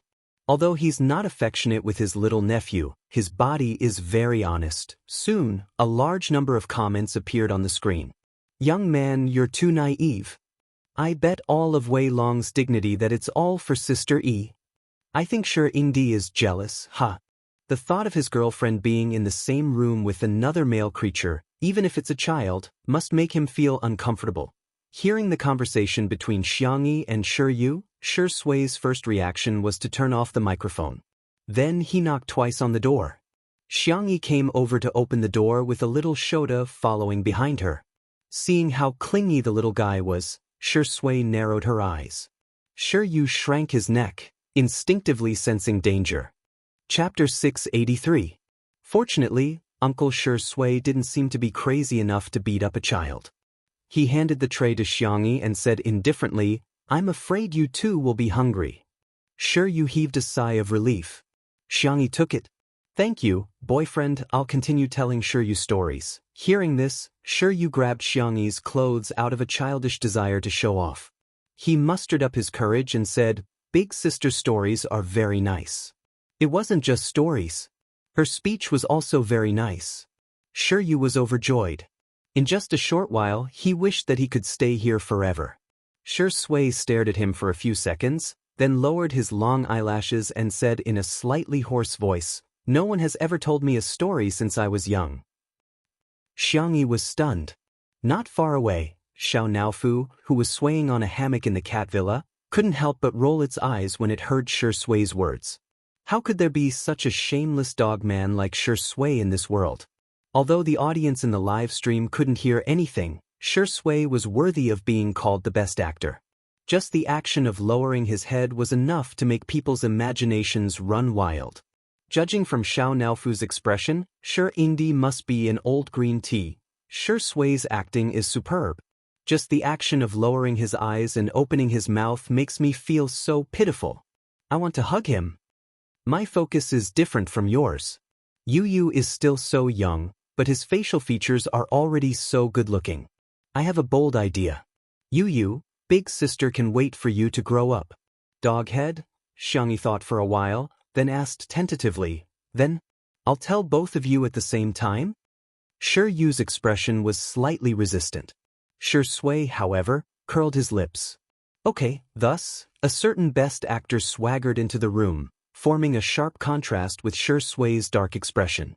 Xiao Naofu, meow meow meow. This dogman's tea skills are superb. After the three of them entered the guest room, the screen of the live stream went dark for a few seconds before changing to the courtyard. The audience was extremely anxious. Who wanted to watch these people eat and drink? Wouldn't that be too lonely? Everyone protested under the official Weibo account. Li Jinyu had a headache when he saw those comments. He was hesitating whether he should call Xiangyi and Shi Sui out when the door opened. Xiangyi went to the living room and rummaged through the cabinets. He asked curiously, Sister E, what are you looking for? Do you need help? Xiangyi, yellow paper, cinnabar. Li Jinyu was dumbfounded. What the hell?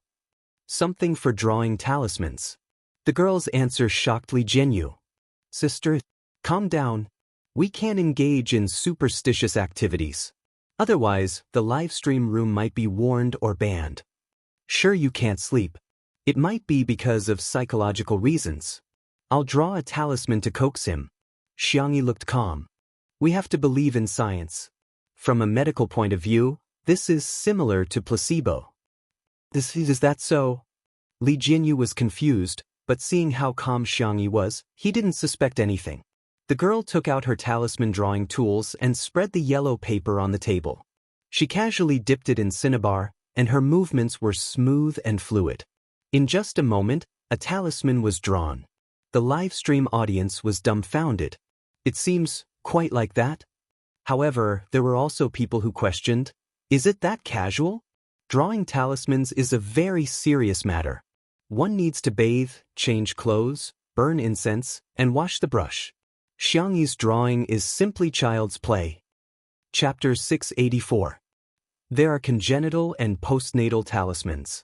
To put it simply, congenital talismans can only be drawn by geniuses. As the saying goes, a little bit of inspiration is a talisman. The ritual rules for postnatal talismans are complicated, and ordinary people draw postnatal talismans. However, Xiangyi drew postnatal talismans. You can choose not to believe it, but you can't be disrespectful, right? However, Xiangyi didn't have that many scruples. What she drew was a heart-calming talisman that she had learned in a certain immortal cultivation world, which had the effect of calming the mind. However, she was in her own world and didn't have the so-called dermic powers. There was also no spiritual energy in this world, so she felt that this talisman wouldn't have any substantial effect. It was just to coax children. Little did she know that the video of her drawing talismans was coincidentally seen by a certain talisman enthusiast. Professor Zhu had done a lot of research on traditional Chinese culture, especially the classics of mountains and seas, myths, and other aspects. His main job was as a history professor at Nanjing University, and his daily life was very healthy. Apart from teaching classes and guiding graduate students, he would refine herbal pills, take care of the flowers on the balcony, and various vegetables in the backyard. Ever since he had an exchange with a few Taoist priests at an academic event, he had developed a strong interest in talismans. Apart from analyzing the culture, history, and origins behind them, he would occasionally draw a few talismans for fun. After some scientific research, he discovered that it was indeed difficult to draw talismans. Apart from the superstitious factors, the drawing of talismans was complicated, just like traditional Chinese characters. It was already very difficult to remember. Secondly, the talisman maker was required to draw it in one go without any interruptions. These two conditions had stumped a lot of people. Today, he came to attend a study report by a few graduate students. Before it was time, someone had already started watching the video. Professor Zhu wasn't like some old-fashioned teachers who were resistant to popular things. On the contrary, he was quite fashionable and trendy. He felt that as long as the students completed their study tasks, it was fine for them to play games and watch short videos. It was fine as long as it was moderate. Hence, not only did he not reprimand the students, he even held his thermos and watched the video with relish. The video of Jianghu drawing talismans happened to be playing on his cell phone. At first, Professor Zhu thought that the girl was just fooling around and casually drawing a few strokes, but the moment Jianghu really started drawing, Professor Zhu subconsciously held his breath. The girl's movements were calm and languid, as if she was drawing a freehand painting of mountains and rivers. A moment later, a talisman was formed in her hand. The student muttered, "What the hell is this? Why does it look like scribbles?" Professor Zhu suddenly slapped his thigh. The student was shocked and trembled in fear. "Teacher? I don't want to read anymore. I'll start reading now." However, he heard Professor Zhu's praises.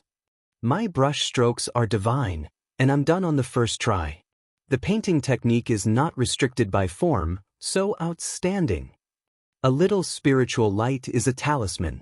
The people of the world have wasted ink and vermilion. This young lady is a talisman master." Student?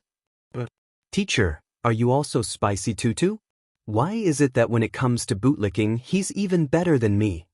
On the other side, at a Taoist temple in South City, a young Taoist also saw the video of Jianghu drawing talismans. He rubbed his eyes and confirmed it again. Then he ran away and shouted, "Master, master! Someone drew the same talisman as martial ancestor. What nonsense are you spouting?" The immortal-like Taoist stroked his beard. When he saw the talisman in the video clearly, his pupils instantly trembled. "It's actually a heart-cleansing talisman." Chapter 685. What nonsense are you talking about? The sage-like Taoist priest stroked his beard. When he saw the talisman in the video clearly, his pupils instantly trembled. It was actually a mind-cleansing talisman. The mind-cleansing talisman had long been lost, and their Taoist temple was fortunate enough to leave behind a legacy. Unfortunately, because this talisman was too difficult, it had been lost in the generation of the Grandmaster. The reason why his little disciple could recognize it was because the Grandmaster had left behind a few talismans when he was alive. Unfortunately, although he had the talisman, the drawing technique had been lost. He had painstakingly studied it for many years, but he had only scratched the surface. How could such a young girl draw such a profound and obscure talisman? "Master, why can this sister draw it but you can't?" The little Taoist priest shook his head and asked. He saw that this sister's drawing wasn't that difficult. The Taoist priest was speechless. "Nonsense. Of course it's because I'm a noob." However, how could he say that in front of his little disciple? He carried his long sword on his back and flicked his horsetail whisk like a master in a Xianxia novel. "Disciple, stay in the temple. I'm going to go down the mountain and visit this little friend Jianghu." The little disciple was confused. "Master, you're not even familiar with her, and you're already calling her a friend." The little disciple hesitated. "Well, master, hey! Say no more. I've already made up my mind. No matter how you persuade me, I won't change my mind." You want to go with me? That won't do. I don't know when I'll be back. What if you encounter any danger and I can't protect you?" The little disciple's mouth twitched. "Master, what I want to say is that your sword has been sharpened. It won't pass the high-speed railway security check." In the manners guest room. In response to the strong requests of the livestream viewers and Shiyu's approval, Li Jinyu brought old Zhang into the guest room to film. Shiyu was so sleepy that his head was bobbing up and down, but he was still sitting cross-legged. Shi Sui, who was sitting opposite him, was slowly pouring a cup of hot tea for Jianghu. Seeing Jianghu come in, Shiyu forced himself to stay awake. Because of his sleepiness, The little boy's voice became soft. Sister. Xiangyi took out the talisman from behind and said with a smile, Here, this is the lucky spell that Prince Lemon gave to Princess Durian. It has been enchanted by the witch. If you put it under your pillow to sleep, you will sleep soundly. Sure, you already had the concept of Santa Claus is fake and fairy tales are all lies. He blinked twice. He clearly knew that Xiangyi was coaxing him, but he liked it so much. The little boy carefully placed the talisman paper under the pillow as if it was a precious treasure. Xiangyi tucked him in. Good afternoon. Sure, you stole a glance at Shui and said boldly, Good afternoon, sister. Suddenly, a large number of viewers in the live stream were shouting that they wanted to steal the cute baby. Sure, you had never slept well, but for some reason, not only did he fall asleep very quickly today, he even had a particularly beautiful dream. After the little boy fell asleep, Xiangyi pulled Shui away. After carefully closing the door, Xiangyi sighed. Sure, you is so obedient. He must be very easy to take care of. Shui replied with an ambiguous and casually picked up a lock of Xiangyi's hair to play with. Am I not obedient? His deep voice was tinged with a hint of pity. The man's expression was as usual, but his eyes were wet. He was simply weak, helpless, and wronged. Xiangyi! Exclamation point. Other children have lucky charms. The fresh fragrance of tea filled the living room. Unlike me, I don't have anything. Chapter 686. Hearing this, Xiao Naofu, I'm about to vomit. Li Jinyu, I can't watch this, I really can't watch this. The netizens watching the live stream. Wow, I'm so impressed. Sure, Ingdi, aren't you going to consider starting a tea ceremony class? I'll be the first to sign up. What Longjing before the rain, Maojian before the light, Dongting and Biluakun before the rain. Everything pales in comparison to Sure Ingdi, tasteless and dull. Xiangyi panicked and hurriedly comforted him. No, of course our Shui will have it too. Shui whispered in a self-deprecating tone, Sister E, you don't have to say anymore, I understand. How can a person like me deserve to have a witch's magic? Who said you don't deserve it? Xiangyi grabbed his hand and said righteously, I'll draw it for you right now. Hence, under the gaze of tens of thousands of viewers, the girl drew one talisman after another. The girl didn't seem to be tired at all. She only stopped when she had drawn a thick stack of talismans and stuffed them into Shui's hands. Is this enough? If not, there's more. Shui grabbed her wrist. The girl had a small frame and slender wrist bones, so he gently squeezed her wrist twice. Are these all for me? Xiangyi nodded vigorously. If there really is a lucky spell in this world, I want to give all my luck to you. Shui's eyes darkened. How should he describe his feelings at that moment? It was like the moment a cold peach soda was unscrewed on a summer day. All the bubbles surged up in an instant. Just give me a little bit. Shui chuckled softly, the corners of his eyes forming a happy arc. Our sister E should be the lucky one forever. In the live stream, the viewers had already gotten used to the public display of affection. What kind of love is this? Every single dog is stuffed to death, but no couple is innocent. Today is another day where I'm going to knock myself out and roll around in bed. Professor Zhu invited his friend to help host the report while he himself watched the live stream of Two Under One Roof intently. The student was in a daze. What if my teacher is more addicted to the internet than me? When Xiangyi drew talismans for Shui, Professor Zhu was amazed. In the eyes of ordinary people, Xiangyi was just blindly drawing. But in his eyes, every stroke of Xiangyi's was exquisite beyond compare. It contained ancient history, traditional culture, and the inheritance of faith. How was this drawing talismans? This was simply art.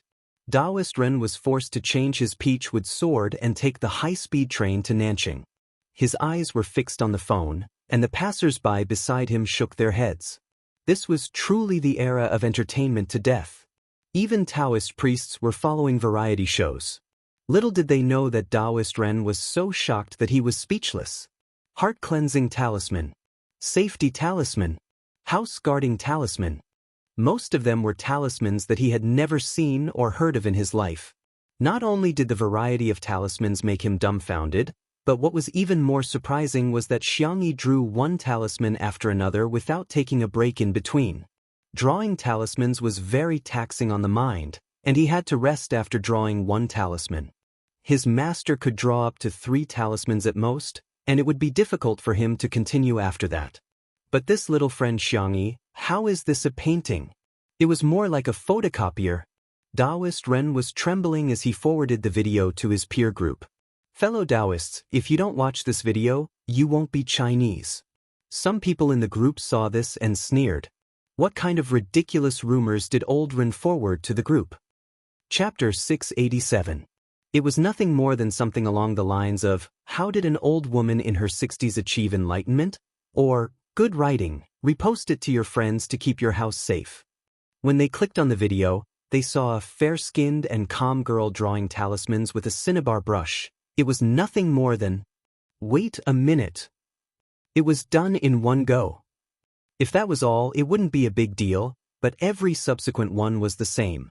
Moreover, the variety of talismans and their difficulty was beyond the imagination of these Taoist masters. When the last second of the video ended, the screen went black again.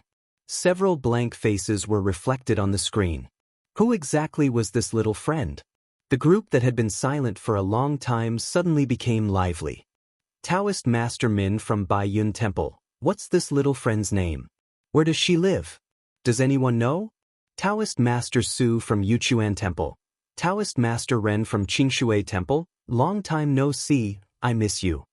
Taoist Master Yu from Yongla Temple. Taoist Master Ren from Qingshui Temple. You and I have known each other for many years. Even if we're not brothers, we're closer than brothers. Can you reveal some information about this little friend? For a moment, everyone rushed to tag Taoist Master Ren.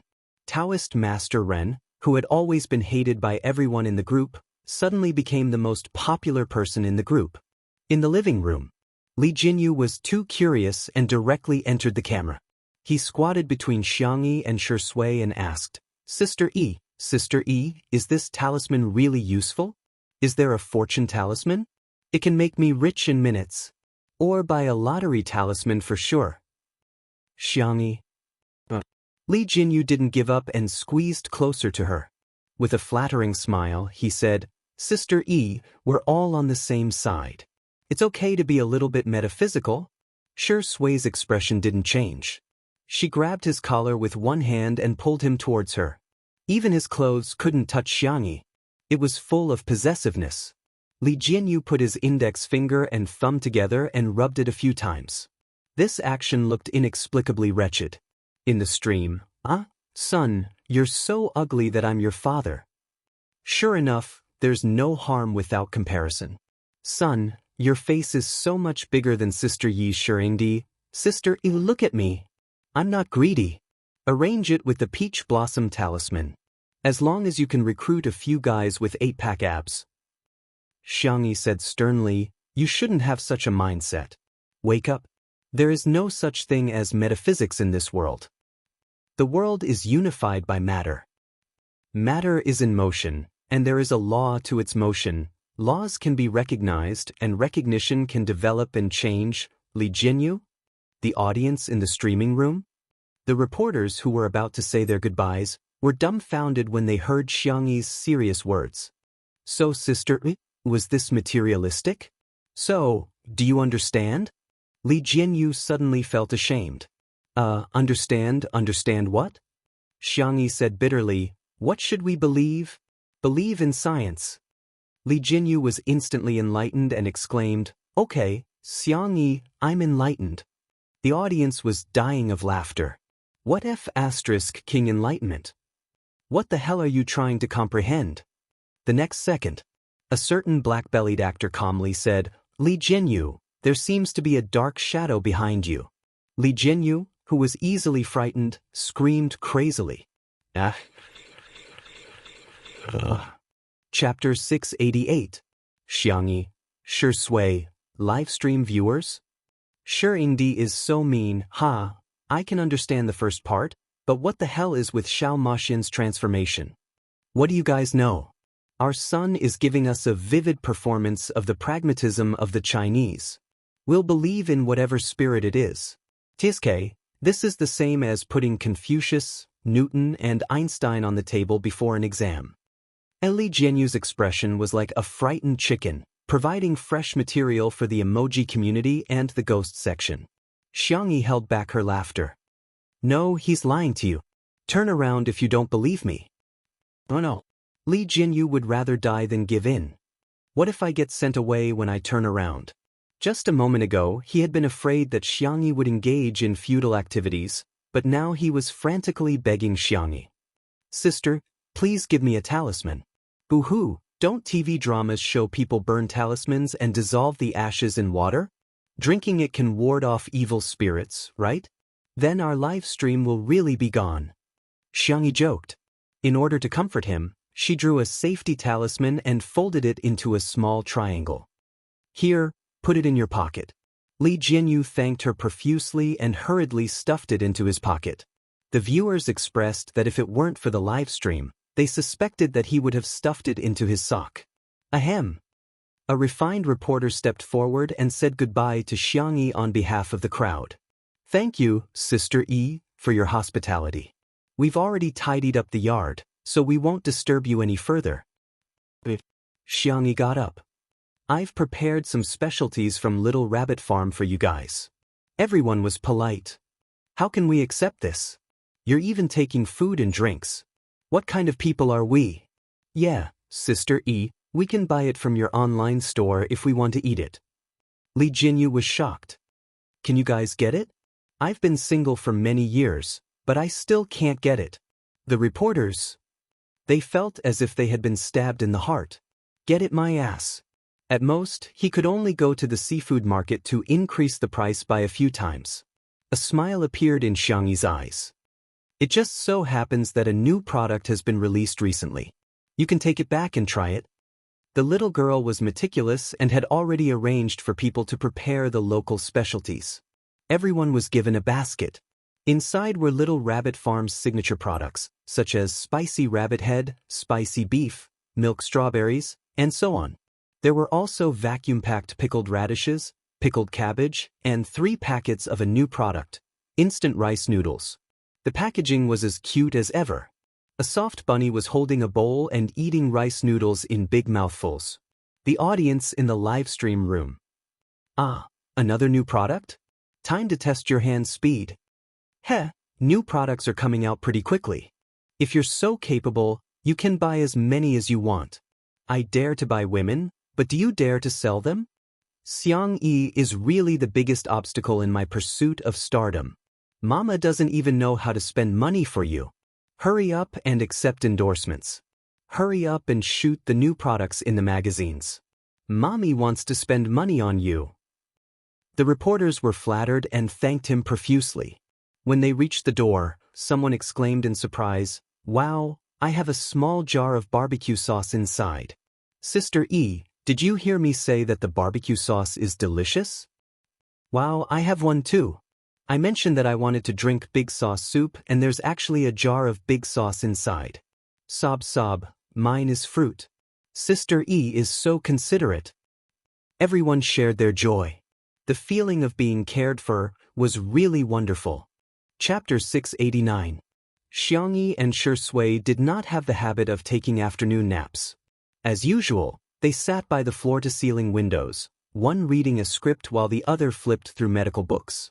Occasionally, they would whisper a few words to each other. Unlike other fast-paced variety shows, Two Under One Roof was a slow and leisurely routine most of the time. However, it was very comfortable. Their lifestyle was also imitated by many people.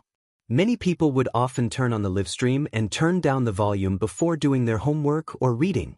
Not only did they calm down, but they also improved themselves. Around 2 o'clock. Yu woke up.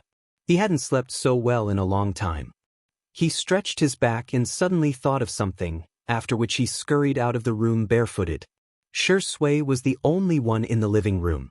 The little boy froze in place and hesitated for a few seconds before asking timidly, "Uncle, where's Sister Xiangyi?" Shui glanced at him and said calmly, "She went to get changed." Do you want some water? Shiryu shook his head and grabbed the corner of his pajamas helplessly. Fortunately, little Shiji came over and nudged his calf. Shiryu's tensed body finally relaxed a little. He squatted down and looked at little Shiji for a few seconds before asking carefully, "Can I touch you?" The little boy's black eyes lit up and he wiped his little hands on his clothes before gently touching little Shiji's head. It was furry and a little warm. Xiao Naofu widened its icy blue eyes. This stupid cub actually touched that silly dog instead of me? Although I like being touched too. I'm the most popular one in this family. Hence, Xiao Naofu pushed little Shiji away and spoke to Shiryu in a soft and coquettish voice. Meow meow, no human can resist a cat. Not even a human cub. Shiryu held his breath, amazed by how adorable Xiao Naofu was. Seeing that he didn't react for a long time, Xiao Naofu tilted its head and grabbed Shiryu's sleeve with its little paw. Meow. Is this Huhu not charming enough? How could this detestable cub be indifferent to this Huhu's body? This scene of jealousy was a critical hit to the cute pet and treasure lovers in front of the screen. Today, I'm going to steal little Shiji and Xiao Naofu again. Is there any weapon more lethal than the combination of cute pets and cute babies? There's the T-Saint before, and now there's the T-King. I wonder if the T-Saint or the T-King's acting skills are better. I recommend that both of them be admitted to the national team as an exception. If I say that Shiryu and Xiao Naofu are tea artists, does anyone refute that? Shiryu finally couldn't help but reach out his little hand and gently poked Xiao Naofu's head. Schwa, once they touched, they separated. However, that feeling seemed to be even better than touching little Shiji. Xiao Naofu, sure enough, there's no man this Huhu can't seduce. The kitten lightly jumped into Shiryu's arms and took the initiative to rub against his chest as if it was acting coquettishly. Shiryu was speechless. It rubbed against me. The cat rubbed against me. It smells so nice, so soft and so cute. Shiryu looked around and saw that Shui was still staring at the script in his hand. The little cub's black grape-like eyes were bright and clear. He hugged Xiao Naofu with both hands and said in a mature tone, "May I kiss you?"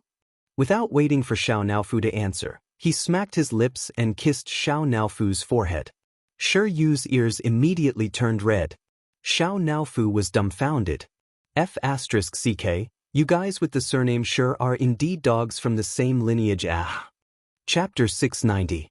No, this cub was even worse than that old man, Shui. He was asking for permission with his mouth, and then he kissed him directly.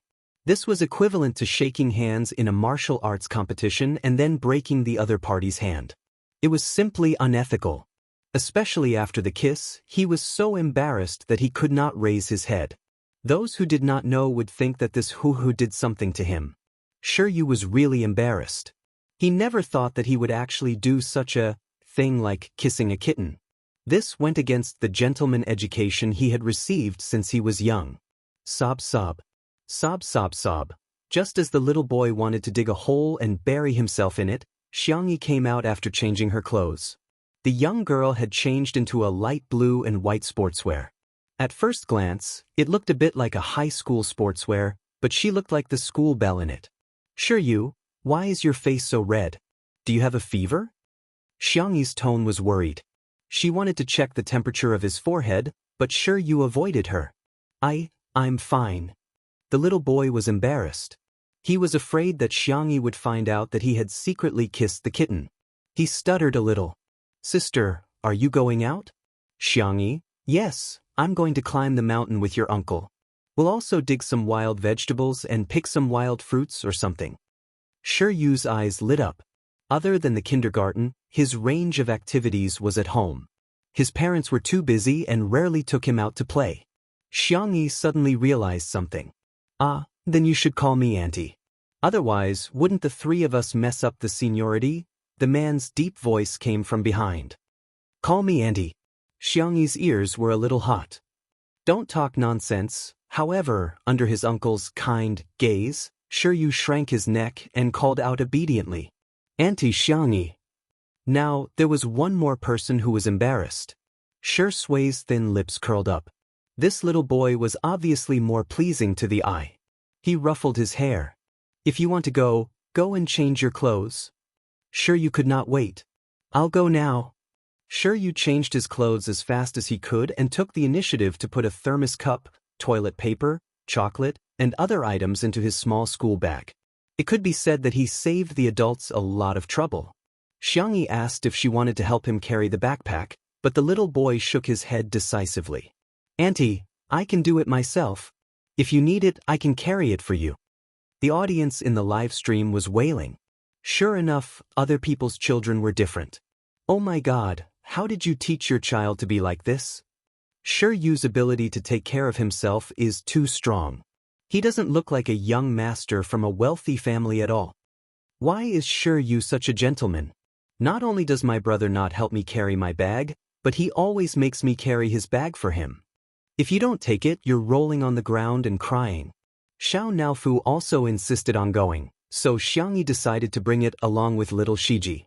Someone commented in the live stream, "Wow, this is like a family of 3 bringing a cat and a dog for an outing." Someone immediately retorted, "Bullsh*T. They're clearly 2 dogs. You there? Sure you doesn't deserve a name? Ha, what a joke. Is little Shiji our Sure Sui dog?" When the audience saw these comments, they were about to die of laughter. When they clicked on the personal homepages of the accounts that were defaming Sure Sui, the netizens made an even more shocking discovery. Many of these people were actually Sure Sui's sister. A term rose on the hot search list, #fandom's confusing behavior reward hashtag. Chapter 691. The entry originated from a Joker blogger. She summed up the confusing behavior of fans in the entertainment circle in recent days. For example, a certain popular starlet sneaked into her fan group and was kicked out. A certain new rapper and anti-fans had hundreds of posts. The most hilarious ones were the actions of Spicy Tutu and Sure Sui sisters. Raising money for investment? Illegal fundraising? Reporting? Receiving help? Sao Ao Rui, you haven't announced anything yet. So what if you're anti-fans? As fans, we're even more anti-fans. Among them, Spicy Tutu reported the female Durban and won a little red flower from the internet police. She and Sure Sui sisters claimed that Sure Sui was a gigolo, and some even expressed that they hoped that Xiangyi would take care of them too. As soon as this Weibo post was posted, it received more than 1,000 comments. I've laughed my head off so many times. Spicy Tutu is so cute. Not only is she Buddhist, she's also so silly. Sure Sui sisters didn't used to be like this. Why do I feel like she's been assimilated by Spicy Tutu? Of course, the Sure Sui sisters would never admit that they were as silly as Spicy Tutu. Don't remind me, we're very aloof, okay? As for Xiangyi, I guess I'll just make do with her. At the manor. After packing up, Xiangyi and the others were ready to set off with the production crew. As soon as they walked out of the door, they heard a loud and hurried shout. "Xiangyi, hold on. Is he looking for Sister E?" Everyone turned to look at him and was stunned. The person was wearing an old blue Taoist robe with his long hair tied up in a crown. He carried a peachwood sword on his back and held a white horsetail whisk in his hand. He looked like an immortal.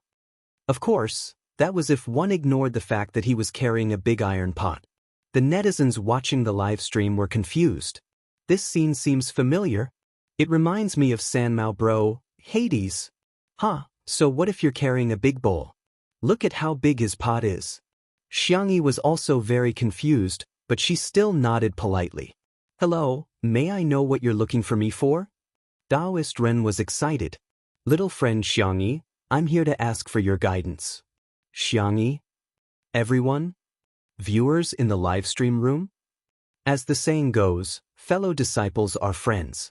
Little friend Xiangyi, although we've only met by chance today, in my heart, I've already treated you as an old friend of mine for many years.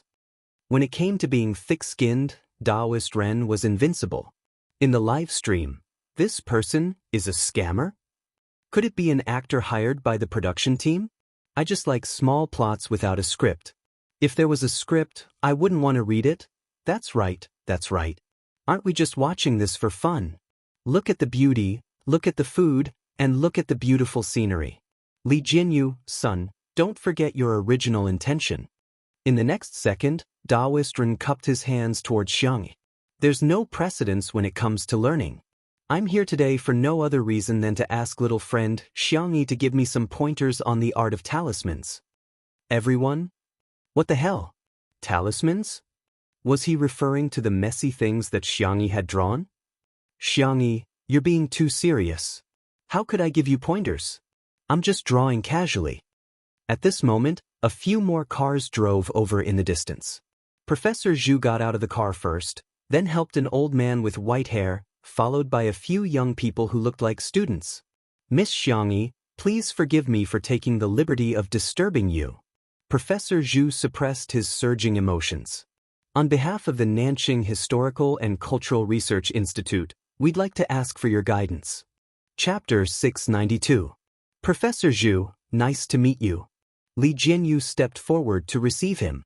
Didn't you say that you would be coming tomorrow? The Research Institute had indeed contacted the production team, but the appointed time was tomorrow. The production team felt that this was not only a good thing for Xiangyi, but also a good way to educate the public about history and culture. Hence, they readily agreed. Professor Zhu said in surprise, well, I'm the one who can't wait to meet Miss Xiang. The gray-haired old professor next to him spoke up. The old man was old and his back was a little hunched, but his eyes were full of wisdom. Please forgive me if I've disturbed you in any way. Teacher Ji. Although her memory was a little fuzzy, Xiangyi still recognized him. When I was in university, I had the honor of attending one of your lectures. In the live stream, if you don't understand, just ask. Are these two people very powerful? Of course. History is the ace major of Nanqing University, and Professor Zhu is the ace professor of the history department. The old man next to him is his PhD advisor, Mr. Ji, who is currently a leading figure in the academic world. Everyone was even more surprised after learning the identities of the two. Such a powerful figure actually asked for Xiangyi's advice? Oh my God! Just how impressive is Sister Yi? Due to the sudden visit of Daoist Ren, Mr. Ji, and Professor Zhu, the matter of going up the mountain had to be put on hold for the time being. Everyone returned to the living room where Xiangyi personally brewed some tea and sat down obediently on the sofa. Shi Sui sat next to her, and the two of them looked like super straight students who were waiting for the teacher to ask them questions. They were calm and composed. Mr. Ji and Professor Zhu were excellent at maintaining their composure. The two of them slowly tasted Xiangyi's tea and their eyes lit up. Good tea. Daoist Ren couldn't help but ask, Xiangyi, where did you learn talismans from? Xiangyi naturally couldn't disclose the fact that she had transmigrated, so she casually said, I don't have a master, I'm just doing my own research for fun. Daoist Ren didn't continue on this topic, thinking that Xiangyi must have had her own opportunities. He immediately praised, you're really a genius. A genius. Genius. In the cultivation plane, Xiangyi had seen too many amazing talisman crafting geniuses. She had always thought that her standard was very average. Now, she was embarrassed by the compliments. You flatter me. No, no, no, these are all words from the bottom of my heart. I've studied talismans for several decades, and I've only scratched the surface. Little friend Xiangyi is so young, but she has such accomplishments. If she was in the ancient times, she would definitely be someone who would establish a sect and become an immortal. The bullet screen was filled with laughter. The Taoist priest is too good with words. It is recommended to publish the book on the spot. There were also people who retorted, attain the Tao?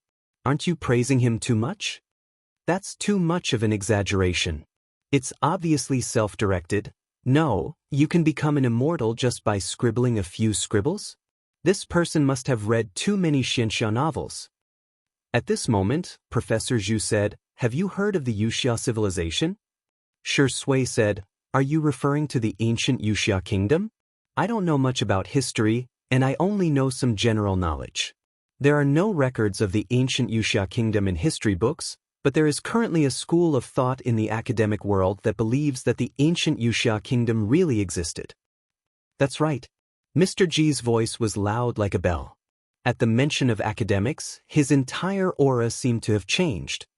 There is currently a lack of evidence to prove the existence of the ancient Wuxia kingdom, but I think that Miss Xiang's talismans can give us a glimpse of the prosperous civilization of that time. Chapter 693. His words caused everyone to fall silent for a few seconds. Even the comments in the live stream began to dwindle, followed by a large row of question marks. What the F***CK? Ah, history buffs are here. Can this really prove the existence of the Wuxia civilization?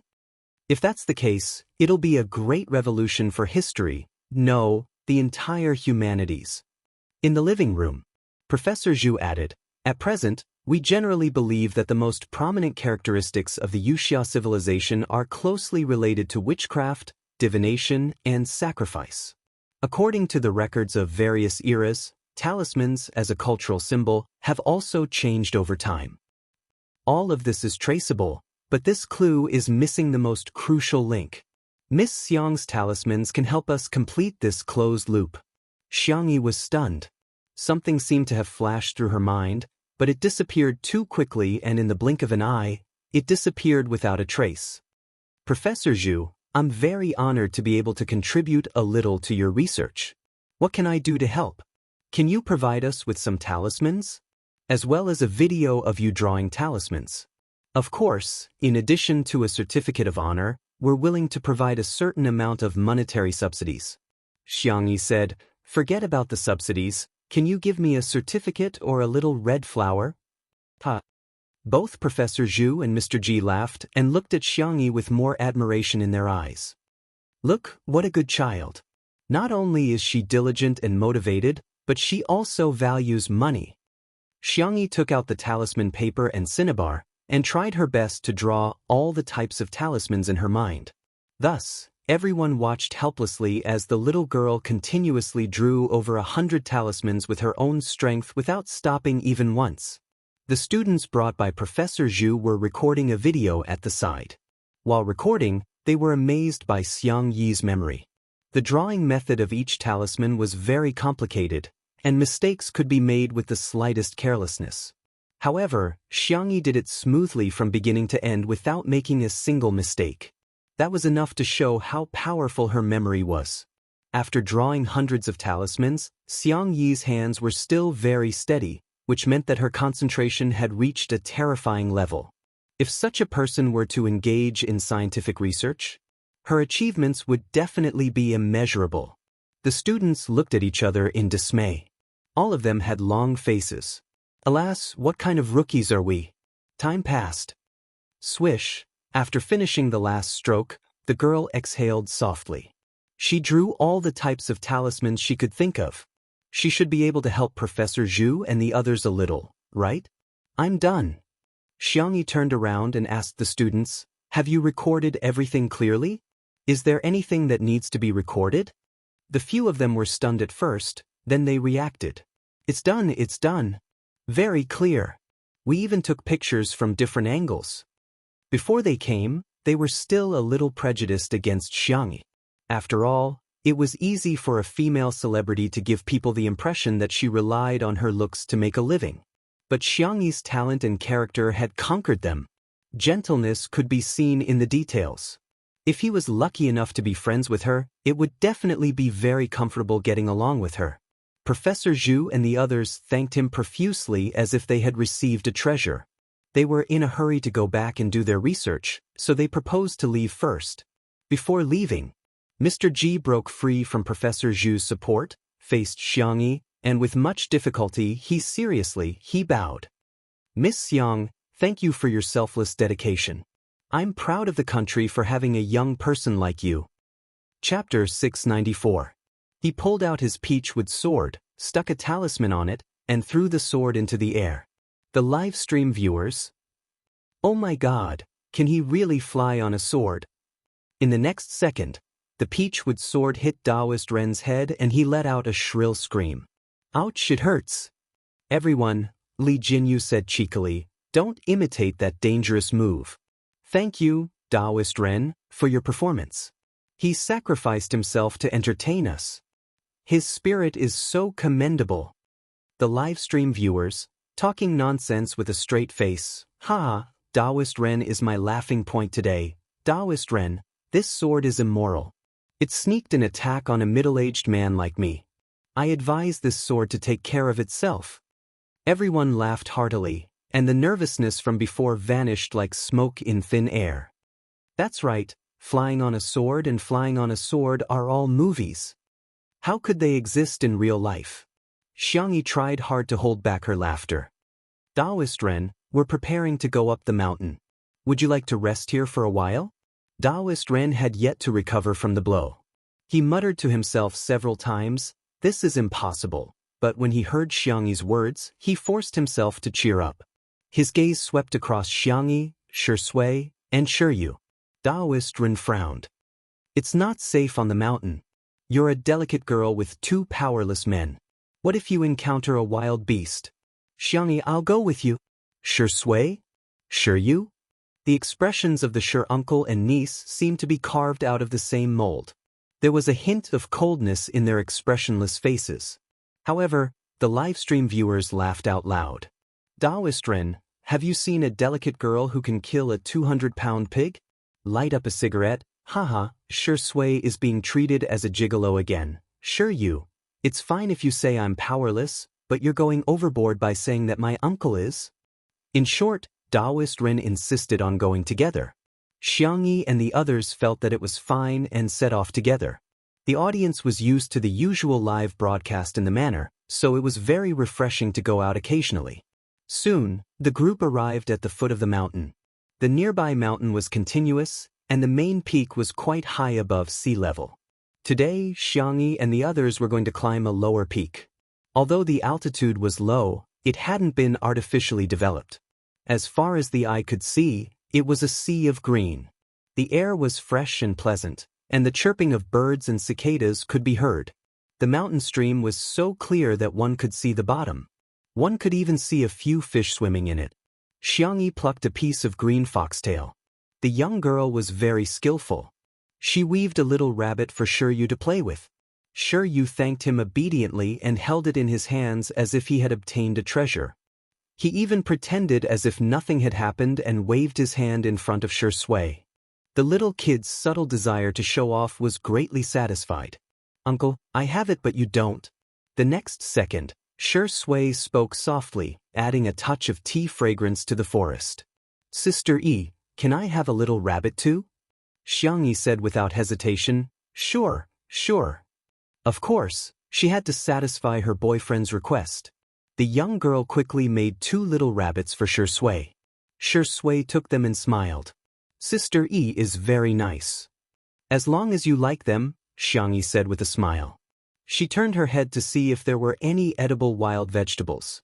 While she wasn't paying attention, Shui waved the 2 straw bunnies in front of Shiryu. The cold and handsome man, whose bone structure was so good that there was nothing to nitpick about, said seriously, See? I have 2 little rabbits. Chapter 695. He pulled out his peachwood sword, stuck a talisman on it, and threw the sword into the air. The live stream viewers. Oh my God, can he really fly on a sword? In the next second, the peachwood sword hit Taoist Ren's head and he let out a shrill scream. Ouch, it hurts. Everyone, Li Jinyu said cheekily, don't imitate that dangerous move. Thank you, Taoist Ren, for your performance. He sacrificed himself to entertain us. His spirit is so commendable. The livestream viewers, talking nonsense with a straight face. Ha! Taoist Ren is my laughing point today. Taoist Ren, this sword is immoral. It sneaked an attack on a middle-aged man like me. I advise this sword to take care of itself. Everyone laughed heartily, and that bit of nervousness from before vanished like smoke. That's right, flying on a sword and flying on a sword are all movies. How could they exist in real life? Jianghu tried hard to hold back her laughter. Taoist Ren, we're preparing to go up the mountain. Would you like to rest here for a while?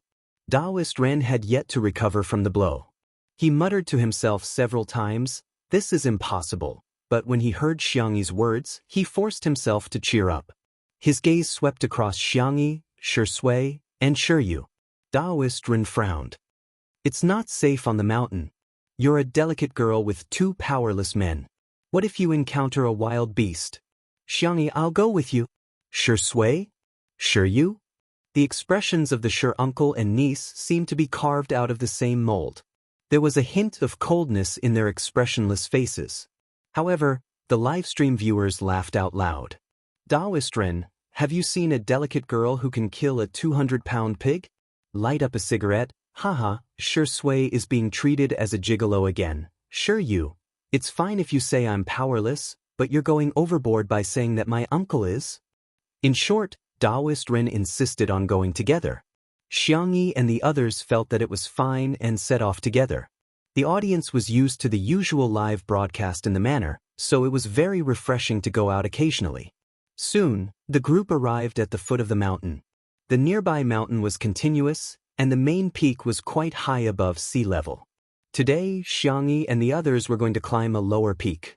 Although the altitude was low, it hadn't been artificially developed. As far as the eye could see, it was a sea of green. The air was fresh and pleasant, and the chirping of birds and cicadas could be heard. The mountain stream was so clear that one could see the bottom. One could even see a few fish swimming in it. Xiangyi plucked a piece of green foxtail. The young girl was very skillful. She weaved a little rabbit for Shiryu to play with. Shiryu thanked him obediently and held it in his hands as if he had obtained a treasure. He even pretended as if nothing had happened and waved his hand in front of Sure Sui. The little kid's subtle desire to show off was greatly satisfied. Uncle, I have it but you don't. The next second, Sure Sui spoke softly, adding a touch of tea fragrance to the forest. Sister Yi, can I have a little rabbit too? Xiangyi said without hesitation. Sure, sure. Of course, she had to satisfy her boyfriend's request. The young girl quickly made 2 little rabbits for Sure Sui. Sure Sui took them and smiled. Sister Yi is very nice. As long as you like them, Xiangyi said with a smile. She turned her head to see if there were any edible wild vegetables. While she wasn't paying attention, Sure Sui waved the 2 straw bunnies in front of Shiryu. The cold and handsome man had an impeccable physique. He said in a serious tone, Do you see? I have 2 little rabbits. The order of the 2 chapters had been changed. It was time to refresh. Chapter 696. Shiryu was speechless. The little Shoto was speechless. He used to idolize his uncle, but who could have told him that his uncle was so childish? The livestream viewers were aghast. Sure Ingdi, you don't do anything related to humans at all. You can't be too Sure Sui, you're even bullying children. Haha. It's clearly the Sure family showing off to each other. It's obvious that they're just a plastic family. Unwilling to be outdone, Shiryu puffed up his cheeks and said, I have one too. Sure Sui smiled and said, I have 2. Shiryu exclaimed, Sister gave it to me first. Sure Sui continued, I have 2. Shiryu was speechless. I'm so tired. Showing off to his little nephew was no longer enough to satisfy a certain Sure Ingdi. Thus, he locked his gaze on the camera. The livestream viewers were speechless. They suddenly had a bad feeling. Sure enough, the man got closer to the camera, and his handsome and noble face was magnified. Without the enhancement of any beauty filter, his skin was still cold and pale. When he smiled, it was bewitching. This is a little rabbit that Sister Yi made for me. Sure Sui raised his left hand and then his right. This is also a little rabbit that Sister Yi made for me. Isn't it cute? Everyone at the scene was speechless. The livestream viewers were speechless. There are 2 trees in front of my house. One is a jujube tree, and the other is also a jujube tree. Sure Ingdi must be a contemporary literary hero. Haha, is this man really 27 years old? He's so childish. You guys are luring the dog in to be killed. If I'm guilty, the law will punish me, not slap me in the face with dog food. Suddenly, Xiangyi's surprised voice came from not far away. There are mushrooms. Looking in the direction of the voice, they saw the little girl standing under the shade of a tree and waving in the direction of the crowd. Sure Sui walked closer with his long legs. Perhaps because it had just rained, there were many mushrooms growing nearby, spreading into a large area. Xiangyi quickly identified which ones were edible and which were poisonous and told everyone to pick them separately. Even you gave him a small basket so that the child could feel the joy of labor. This was a very new experience for Yu. The little boy huffed and puffed as he picked them very seriously. Xiangyi vividly told the audience about several common ways to make mushrooms. While she was talking, Taoist Ren's loud voice came from beside her. Gulp. Xiangyi looked over. Taoist Ren said awkwardly, "Well, I was in a hurry on the way, so I ate a boxed lunch on the train. Xiangyi, when you started talking about food, I got hungry." Xiangyi didn't say anything. Her expression was solemn as she stared at Taoist Ren. Seeing that she didn't say anything, someone in the live broadcast room suddenly picked on her. "Is this how you treat your guests?" "That's right, Ren Daoda came all the way here. Isn't treating him to a meal the most basic social etiquette? Taoist Ren is talking to her and she's ignoring him? Is there something wrong with her? Is she getting arrogant because she's popular?" The group of people was filled with righteous indignation. In the next moment, the camera slowly switched and many people screamed in front of the screen. "Ah!" Through the high-definition camera, the crowd saw that on the tree behind Taoist Ren, a snake had climbed up a mountain at some point. The audience in the live broadcast room instantly went crazy. F***CK. This is a F***King venomous snake. F***CK. I was so scared that I dropped my tablet. It's over, it's over. This snake is super venomous and fast. Is the production team going to die here? Chapter 697. Guishanfeng's real name was King Cobra.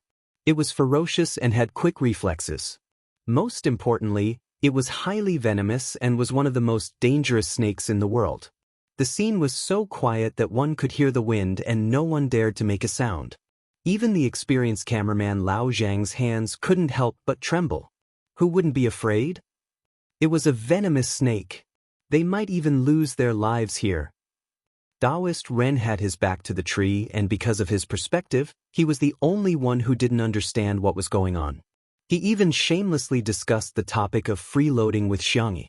"Xiangyi, it's getting late. I can't catch the high-speed train with my old bones. Can I stay for a simple meal?" "Don't worry. I won't freeload.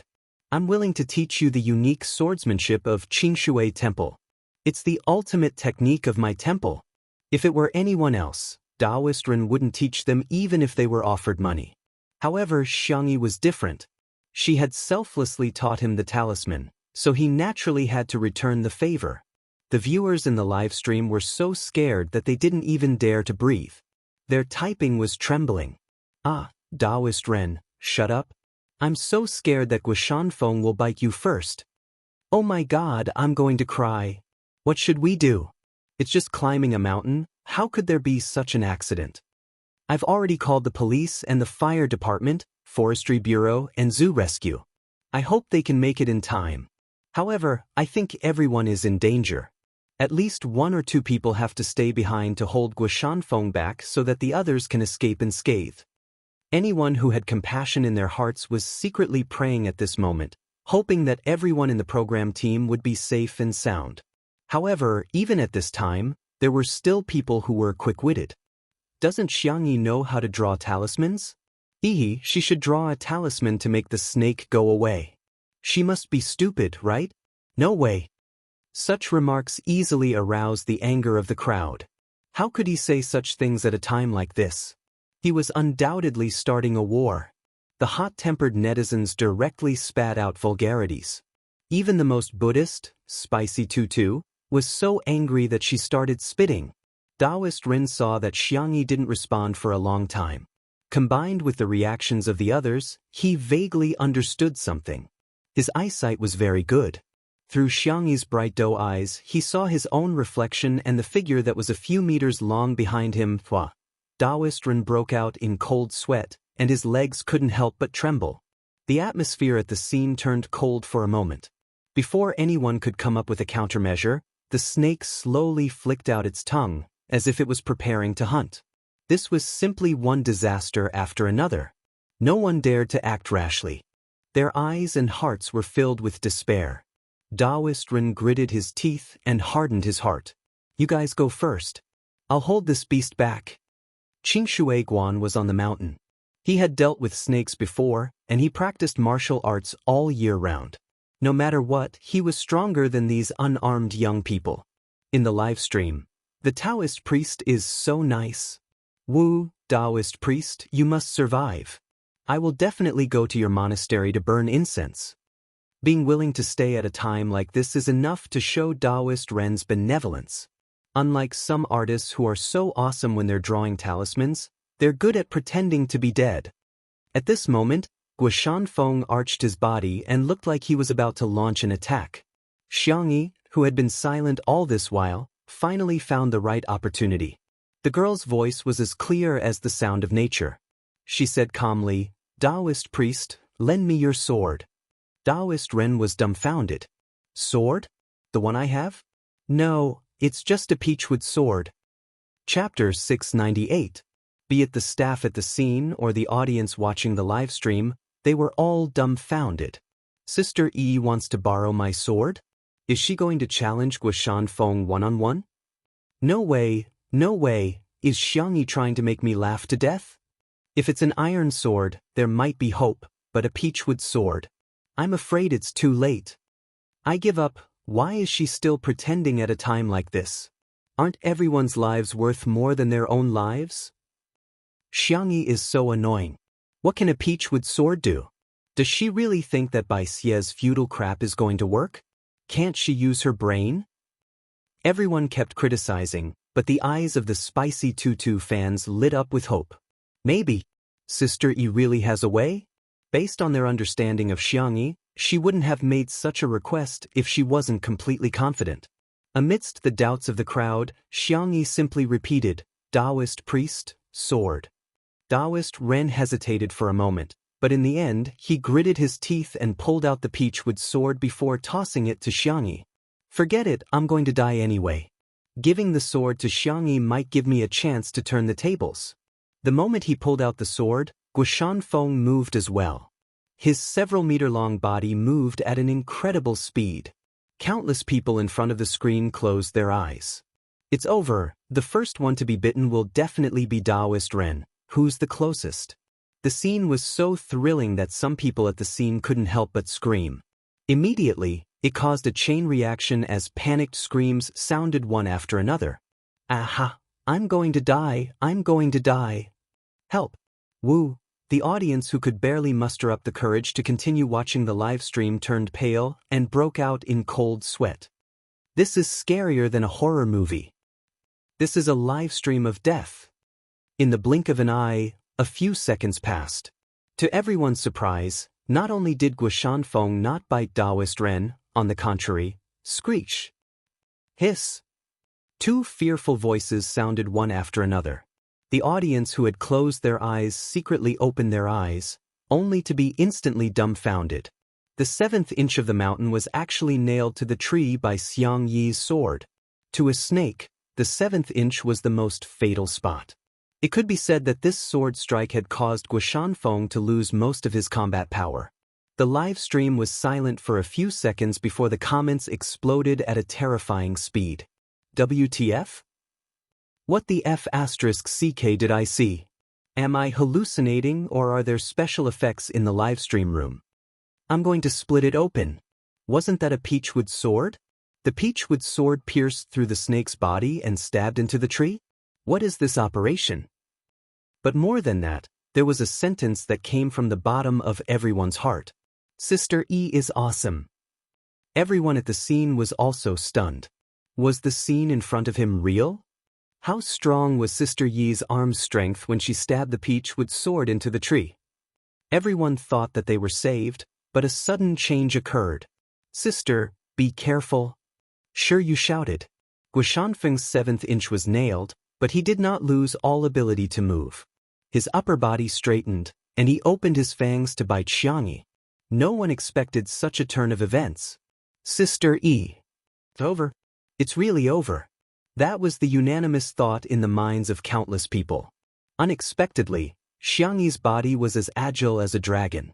With a run-up, she leaped directly onto another tree.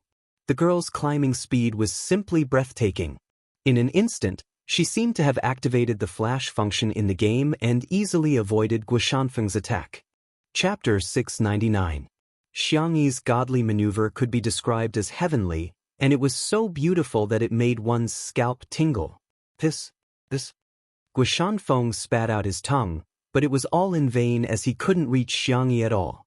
The others had long distanced themselves from her. The excruciating pain coming from his weak spot gradually made Guoshanfeng lose his strength. Soon, Guoshanfeng curled up into a ball in exhaustion. Everyone at the scene was relieved. In the live stream, the viewers were all dumbfounded. Is she climbing a tree or using qigong? Oh my god! Sister E is faster than a monkey when it comes to climbing trees. I got it. She nailed a snake with her sword and climbed a tree in a second.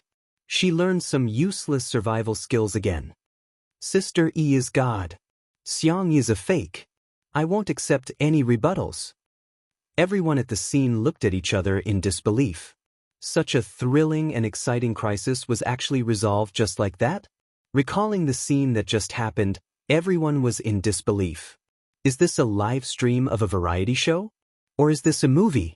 Every scene was full of dramatic effects. Before anyone could react, they hurriedly replayed the scene. The girl's black hair was soft and she looked very obedient when she was still, but when she was really frozen, her posture was full of vigor, beautiful and valiant. Be it the strength of the sword, the angle, or the decisiveness and suaveness when she ran up the tree, they were all emotional and couldn't help but watch again and again. Not long after, professionals from the fire department and the forestry bureau arrived to deal with the aftermath. Xiangyi jumped down from the tree with steady footsteps and a calm expression. She handed the peach-wood sword back to Ren Daoren. Thank you, Taoist priest. Taoist priest Ren was in a daze. You're welcome. When he came back to his senses, he hurriedly said, Xiangyi, I should be the one thanking you. Without you, Guoshanfeng would have bitten me and I would be dead. The tense atmosphere in the live stream dissipated, and everyone was even in the mood to joke around. Sister E, come on, Xiao Ren, I'll teach you what it means to fly with a sword. Sister E says she believes in science while showing us what metaphysics is. She's watching the live stream with a foreign friend.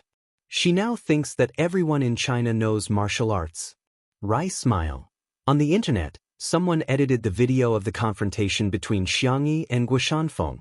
As soon as it was uploaded, it received hundreds of thousands of likes.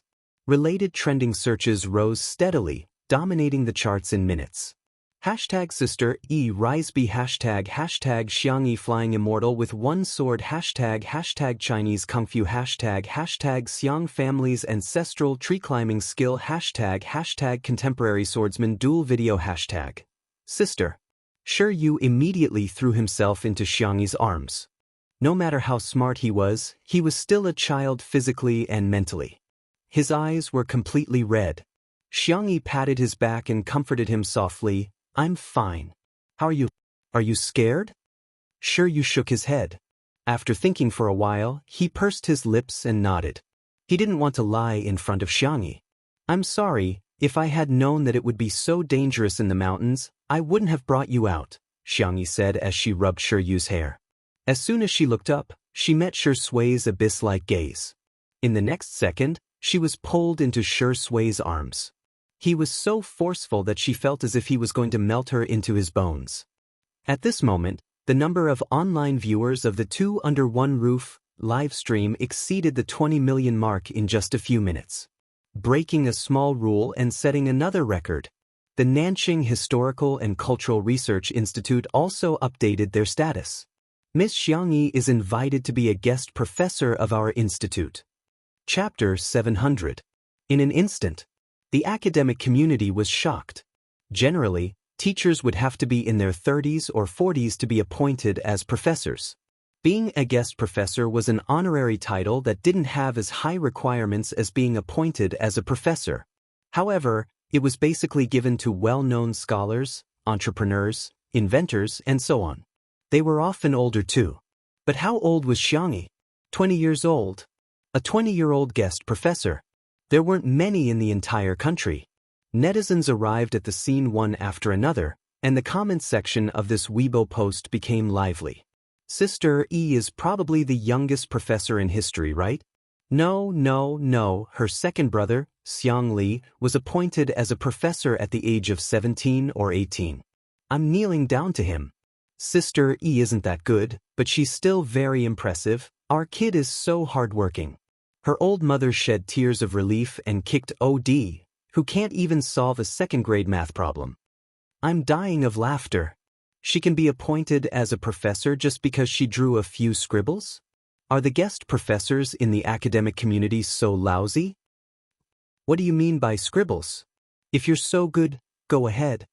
First, they were in danger, and then they were lucky enough to be rescued. The production crew's limbs were all weak.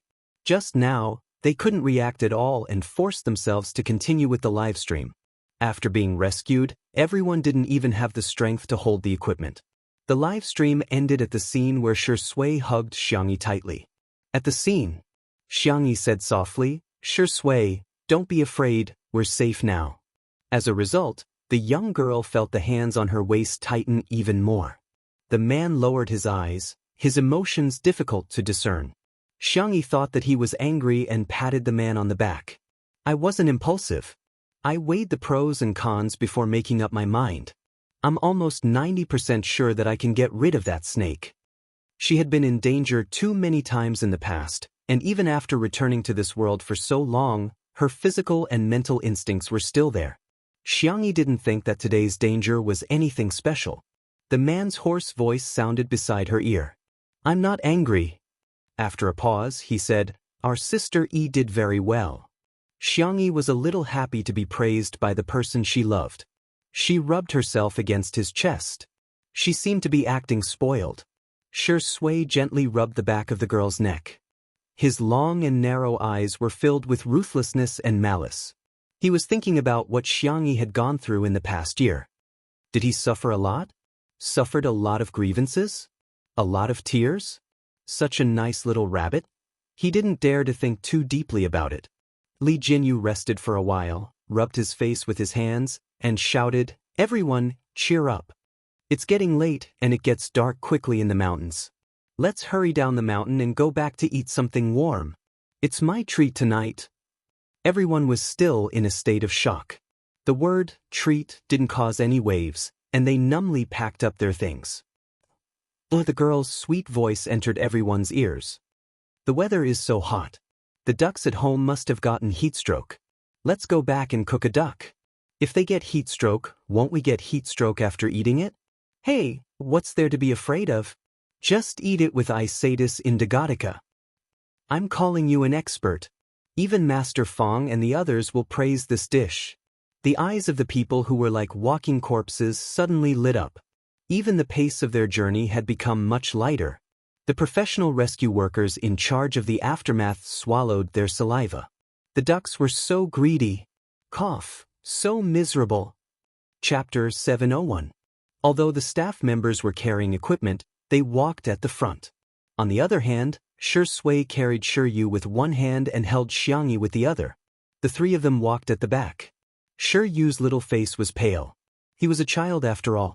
At first, he did not want Shui to carry him. But not long after, he was so tired that he fell asleep with his arms around his uncle's neck.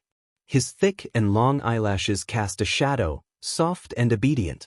The little boy was so cute that Xiangyi could not help but take a few more glances at him. Shui's expression did not change. She turned Shiryu's little head to her other shoulder. Xiangyi, watch the road, the man reminded her in a low voice. Xiangyi muttered softly, stingy. Ahem, little uncle said that he will come over tonight. He will be so happy to see Shiryu. Little Uncle Xiangfeng was famous for liking children. Unfortunately, he had been single since birth and could only take care of other people's cute children. Even after such a thrilling experience, Shui's shirt was still neat and tidy. However, she took off her gold-rimmed glasses. Without the glasses blocking her peach blossom eyes, the visual impact was too strong. He said in a muffled voice, Do you like Shiryu very much? The sun was setting in the west, and the evening wind was gentle. Xiangyi's eyes curved into crescents. Boyfriend, Are you jealous? Or are you jealous of a child? Shui lowered his long eyelashes and was silent for a few seconds. Then he said, yes. Xiangyi could not help but laugh. She explained helplessly and amusedly, liking Yu is different from liking you. Also, I think Yu is very much like you. When I see him, I always think about what you were like when you were young. After all, the two of them were 7 years apart. Xiangyi had missed his childhood. In her impression, Shui was already a calm and gentle big brother next door when she first met him. Therefore, it was difficult for her to imagine Shui when he was young. Yu's appearance made up for this regret. Are you curious? Shui's voice was clear and pleasant. When I was young, I didn't seem to be cute or likable at all. Xiangyi retorted, of course not. You must be the cutest kid in the world. Shui chuckled and changed the topic. What's Yaya going to do? Roast duck? Braised duck? Those unbearable and dark years were not worth mentioning. There was no need for her to know. When it came to food, Xiangyi became spirited and started counting the menu with her small hands. Roast duck is definitely a must. The duck rack can be fried, and then we can make braised duck neck, braised duck wings, and duck blood and vermicelli soup. The thin rays of sunlight fell on his back, elongating his shadow. She was going home. 2 hours later, the live stream of Two Under One Roof was opened, and the number of viewers who flooded in almost caused the server to explode. Other than the loyal fans, there were also many newcomers. I'm here because of your reputation. Sister, teach me. I want to learn swordsmanship. Can anyone answer me, how good is Xiangyi's combat skills? If you don't know, just ask. Isn't this a martial arts show? Why are you cooking now? In the kitchen, Xiangyi had her hair tied up in a bun, and her skin was as fair as snow. She was leisurely scooping out a large spoonful of braised duck meat from the pot. The camera zoomed in and gave her a close-up. The duck neck, duck wings, and duck collarbone had all been braised to a crisp, fragrant, and spicy state. It was as if the meat would be separated from the bones with just a little bit of force. Gulp. The new fans were in a daze. Why is my mouth not listening to me? Chapter 702. The impact of the braised food was strong enough. However, this was just the beginning. The new fans watched helplessly as Xiangyi turned on the oven again. The roast duck was roasted to a caramel color, and the fat sizzled under the high temperature as it dripped onto the roasting pan. The new fans were going crazy. Immediately after, Xiangyi fried the duck rack and cooked duck blood and vermicelli soup. It was a complete duck feast. The girl's movements were clean and neat, and her coordination skills were amazing. Multitasking was a basic skill, and she didn't seem flustered while cooking several dishes at the same time. In the live stream, I'm so hungry, but I just ate. Isn't Xiangyi a sword immortal? Aren't sword immortals supposed to be otherworldly? Why is she so proficient in cooking? Forget about being a sword immortal. What the hell is a sword immortal?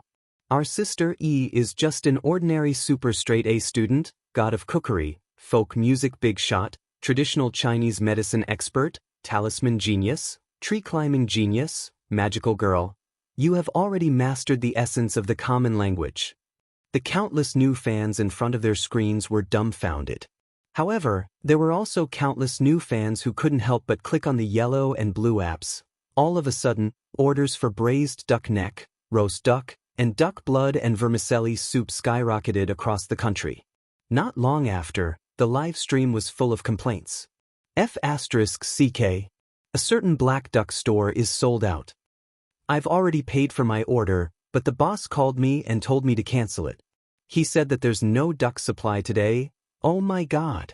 Why is it so difficult to eat duck? It's so hard to get a duck. Li Jianghu reluctantly spent a huge sum of money and ordered takeout for the staff so that everyone could take turns eating. However, everyone was eating absent-mindedly. They were all obviously waiting for Xiangyi's duck. When the girl called out, it was no exaggeration to say that everyone was so excited that it was as if they were celebrating the new year. The duck is here. The duck is here. It's the duck. It smells so good, I can smell it. In the living room, Taoist Ren had gotten himself a cattail hassock from somewhere and was sitting cross-legged on the floor, meditating. He had the posture of a peerless expert. Taoist Ren's lips curled into a contemptuous smile when he heard the commotion. Nothing more than that. Even if it was a delicacy, it could only satisfy one's appetite. Someone passed by him and urged, "Master, please stop meditating. Otherwise, the ducks will be gone soon." Taoist Ren opened his eyes. His gaze was like a torch. He flicked his horsetail whisk and said, "You young people are as kind as water. Water benefits all living things but does not compete. It deals with the evils of the masses and is close to the Tao." The man was dumbfounded. "What are you trying to say?" Taoist Ren, "Let nature take its course, follow your heart's desires, and do nothing. Do you understand?" As expected of the Taoist priest, "I'm ashamed of my inferiority to your spiritual realm." The viewers in the live stream were stunned. Is the Taoist priest some kind of Taoist master? These words, if you think about it carefully, they're extremely thoughtful. Kindness like water, follow your heart's desires. Thank you, Taoist priest. I feel like I've comprehended something. In the next second, Xiangyi poked her head out of the kitchen. "Taoist priest, your pot is ready." Taoist Ren, "Okay." The large pot on Taoist Ren's back was now filled to the brim. At the bottom was the braised food, in the middle were several large pieces of duck rack and fried mushrooms, and at the top was a roast duck roll with shredded cucumber, shredded onion, and sweet sauce. Everyone? *CK. Chapter 703. So it's not that you don't want to fight for it, but you've already taken it all. What a ruthless person. Under the dumbfounded gazes of the crowd, Taoist Ren didn't seem to feel guilty at all. He calmly and leisurely stepped forward and steadily picked up the big pot. He said politely, "Xiangyi, you're too polite. You've put in too much. It's too heavy, I can't hold it anymore." Everyone was speechless. "Look at how skillful you are, you can probably handle another pot." Xiangyi was still smiling. She brought out a large bowl of duck blood and vermicelli soup and suggested to Taoist Ren, "I think it would be good to change it to a double-flavored pot.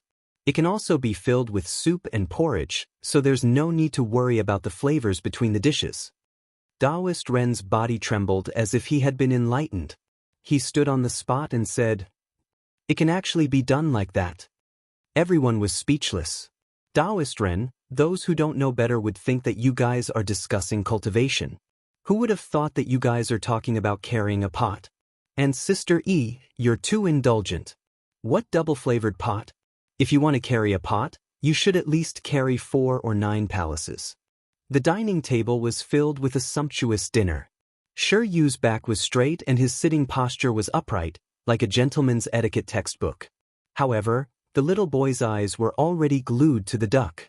"It smells so good, I'm so hungry, I really want to eat." Xiangyi placed a bowl of soup in front of him and pinched his little face. "Yu, is there anything else you want to eat?" Yu shook his head. "Then try it first to see if it's to your liking. If you want to eat something else, let me know, okay?" Yu nodded. Xiang Feng had just returned not long ago.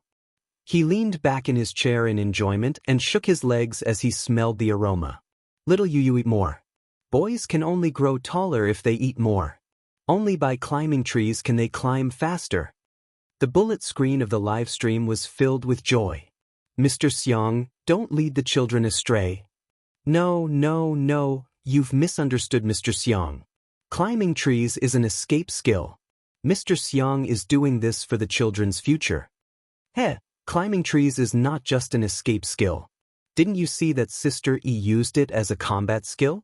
I strongly suggest that our country should include tree climbing into the compulsory education system. Shui glanced at him from the corner of her eyes. She saw through the child's thoughts and said lightly, "You can eat now."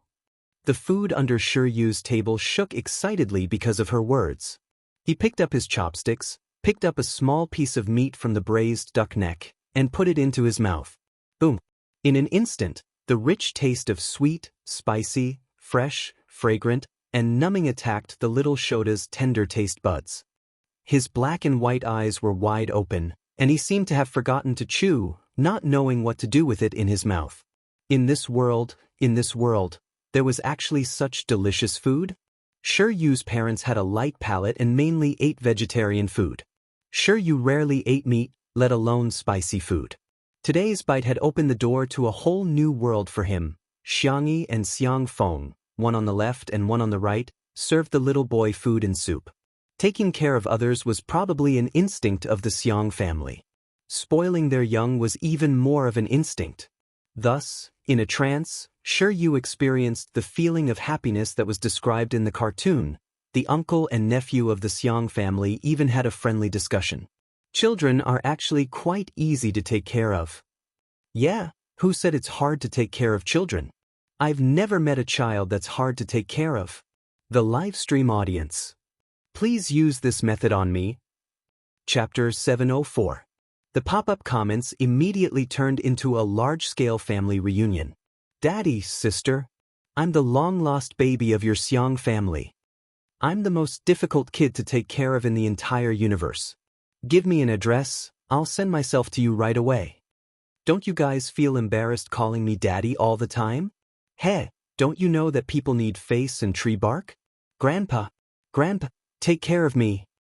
Under the meticulous care of the Xiang uncle and nephew, for the first time in his life, Shi Yu ate to his heart's content. In the end, the little boy ate until his belly was round and round. While burping, he couldn't help but drink a few mouthfuls of duck blood and vermicelli soup. Xiang Feng led him to take a shower, then turned around and asked Shi Sui, I'm going to take this little brat for a swim after the shower. Taoist priest, Shi Sui, are you guys coming? Taoist priest Ren was extremely thick-skinned. Exercising after meals is really good for health. Before Shi Sui could respond, the pop-up comments in the livestream room had already gone crazy. The manor was big enough to have both an outdoor and an indoor swimming pool. Shi Sui glanced at Xiangyi. The little girl was lowering her head and drinking the soup, spoonful by spoonful, obediently and softly. Hearing their conversation, Xiangyi raised her head and met Shi Sui's eyes. She blinked her doe eyes and asked, Uncle, Taoist priest, do you want anything to drink? I'll bring you some water later. Whatever. Xiang Feng dragged Shi Yu out. Although Taoist priest Ren was thick-skinned, his EQ was high, so he followed with a smile. Only Shi Sui and Xiangyi were left in the living room. The cameraman was not there, but the fixed camera in the living room was running, and subtle sounds could be heard. Thump, thump, an ambiguous atmosphere was brewing uncontrollably, and the surrounding temperature seemed to have risen by several degrees. Xiangyi thought that the duck blood and vermicelli soup must be too salty. Otherwise, why would her throat be so dry? She unconsciously licked the corner of her lips. Aren't you going? Shi Sui squinted at her with a faint smile. Sister E, do you want me to go? The man's voice was low and magnetic. After deliberately lowering it, there was a hint of hoarseness in it, which sounded very seductive. In the live stream, I screamed until the voice-activated lights on all 30 floors lit up for me. Sister E quickly agreed. Don't you want to unlock the swimsuit version of Shi Ingdi? OMG, Shi Ingdi is so good. Woo-woo, asking like this really makes me feel like I'm in love. I'm getting a concussion from being teased in front of the screen. Under the light, the aroma of the rice wafted in the air. It was a warm and beautiful scene. Xiangyi's face was calm, up to you. However, she quickly added, I'll get you a bath towel. It seemed like he was given a choice. In fact, he had already conveyed his intentions. Shi Sui chuckles and receives the little girl's signal calmly. Okay, I'll go change first. After he left, Xiangyi quietly pinched her burning ears. That scene happened to be captured by the camera. In front of the screen, the audience all smiled like an ant. Li Jianyu deliberately played a naughty trick and suddenly changed the screen. Hey, it's not good to do a live stream of swimming or something. The pop-up comments were all urging him to start a live stream. Swimming is a healthy sport, it should be popularized to more people. I have a friend who is terminally ill. Her last wish is to see Shi Ingdi's abs. Are we the ones who want to see it? Sister E wants to see it. Sister Yi's request must be fulfilled. Doghead, Livestream. If you dare to livestream, I'll call you daddy from now on. Chapter 705. The group of people who usually arrogantly called Director Li to smash the food were now crying and calling him daddy. This was probably, life was full of ups and downs. Don't bully the young for being poor, right? Jianghu prepared a few drinks and distributed them to the crew. The camera panned over, and the audience in front of the screen almost burst out laughing. In the courtyard, the crew took turns to eat the duck banquet, just like a large zombie feeding scene. Everyone was desperately stuffing food into their mouths. The lighting engineer and the sound collector were fighting online for a mouthful of the duck rack. The makeup artist and her assistant were tearing each other's hair out over the last bowl of duck blood vermicelli soup, and the cameraman who was eating and laughing maniacally in the live stream. Duck, duck, have a safe trip. Ha, another one has gone crazy. Sister E, you must have drugged the duck? With Jianghu's sour plum soup, strawberry orange juice, peach-flavored water, and soy milk, a new round of fighting broke out. Jianghu didn't know whether to laugh or cry. She wanted to go to the kitchen to make more supper. Li Jinyu said, "You can film the food too.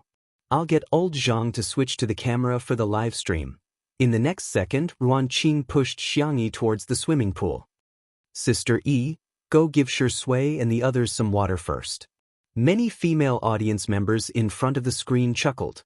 Indeed, women knew women better. Director Li was just a younger brother. Smiley face. It was a hot summer day, and the outdoor swimming pool was a good place to cool off. Jianghu arrived at the pool, put down the drink and towel, and turned her small face. The cameraman was filming from her perspective, so the camera naturally turned to her. The first person that caught everyone's attention was Rendaoist. He was in his 30s and had bronze-colored muscles. He had a wild and unrestrained beauty. He was holding a gourd in his hand and drinking wine casually. From time to time, he would recite a few lines of poetry to the moon, giving off an otherworldly aura. Everyone, I'm crying, my figure isn't as good as Daoists. Then it was Xiang Feng and Shiyu. Although Xiang Feng usually looked like a simple-minded person, he was actually very sporty. Moreover, with the good genes of the Xiang family, he still had a few abdominal muscles. He carried the soft and obedient Shiyu as if he was carrying a little chick. He put the little yellow duck swimming hoop on Shiyu and said, "Come, Grandpa will teach you how to splash water." Shiyu tilted his head and imitated him for a while. Then, he boldly scooped up a handful of water and splashed it at Xiang Feng.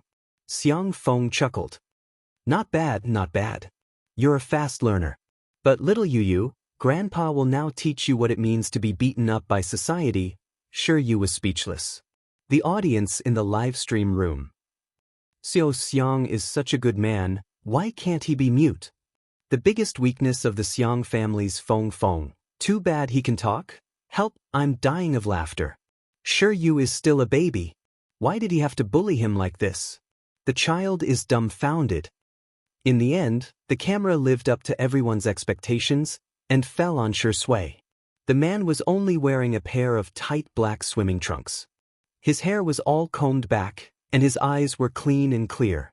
His abdominal muscles were well-defined, and his Apollo's belt reached his waistline. He had broad shoulders, a narrow waist, and long legs. He had a standard inverted triangle figure, just like a walking hormone. Sensing the sound of Xiang Yi's footsteps, he turned his face to the side and smiled in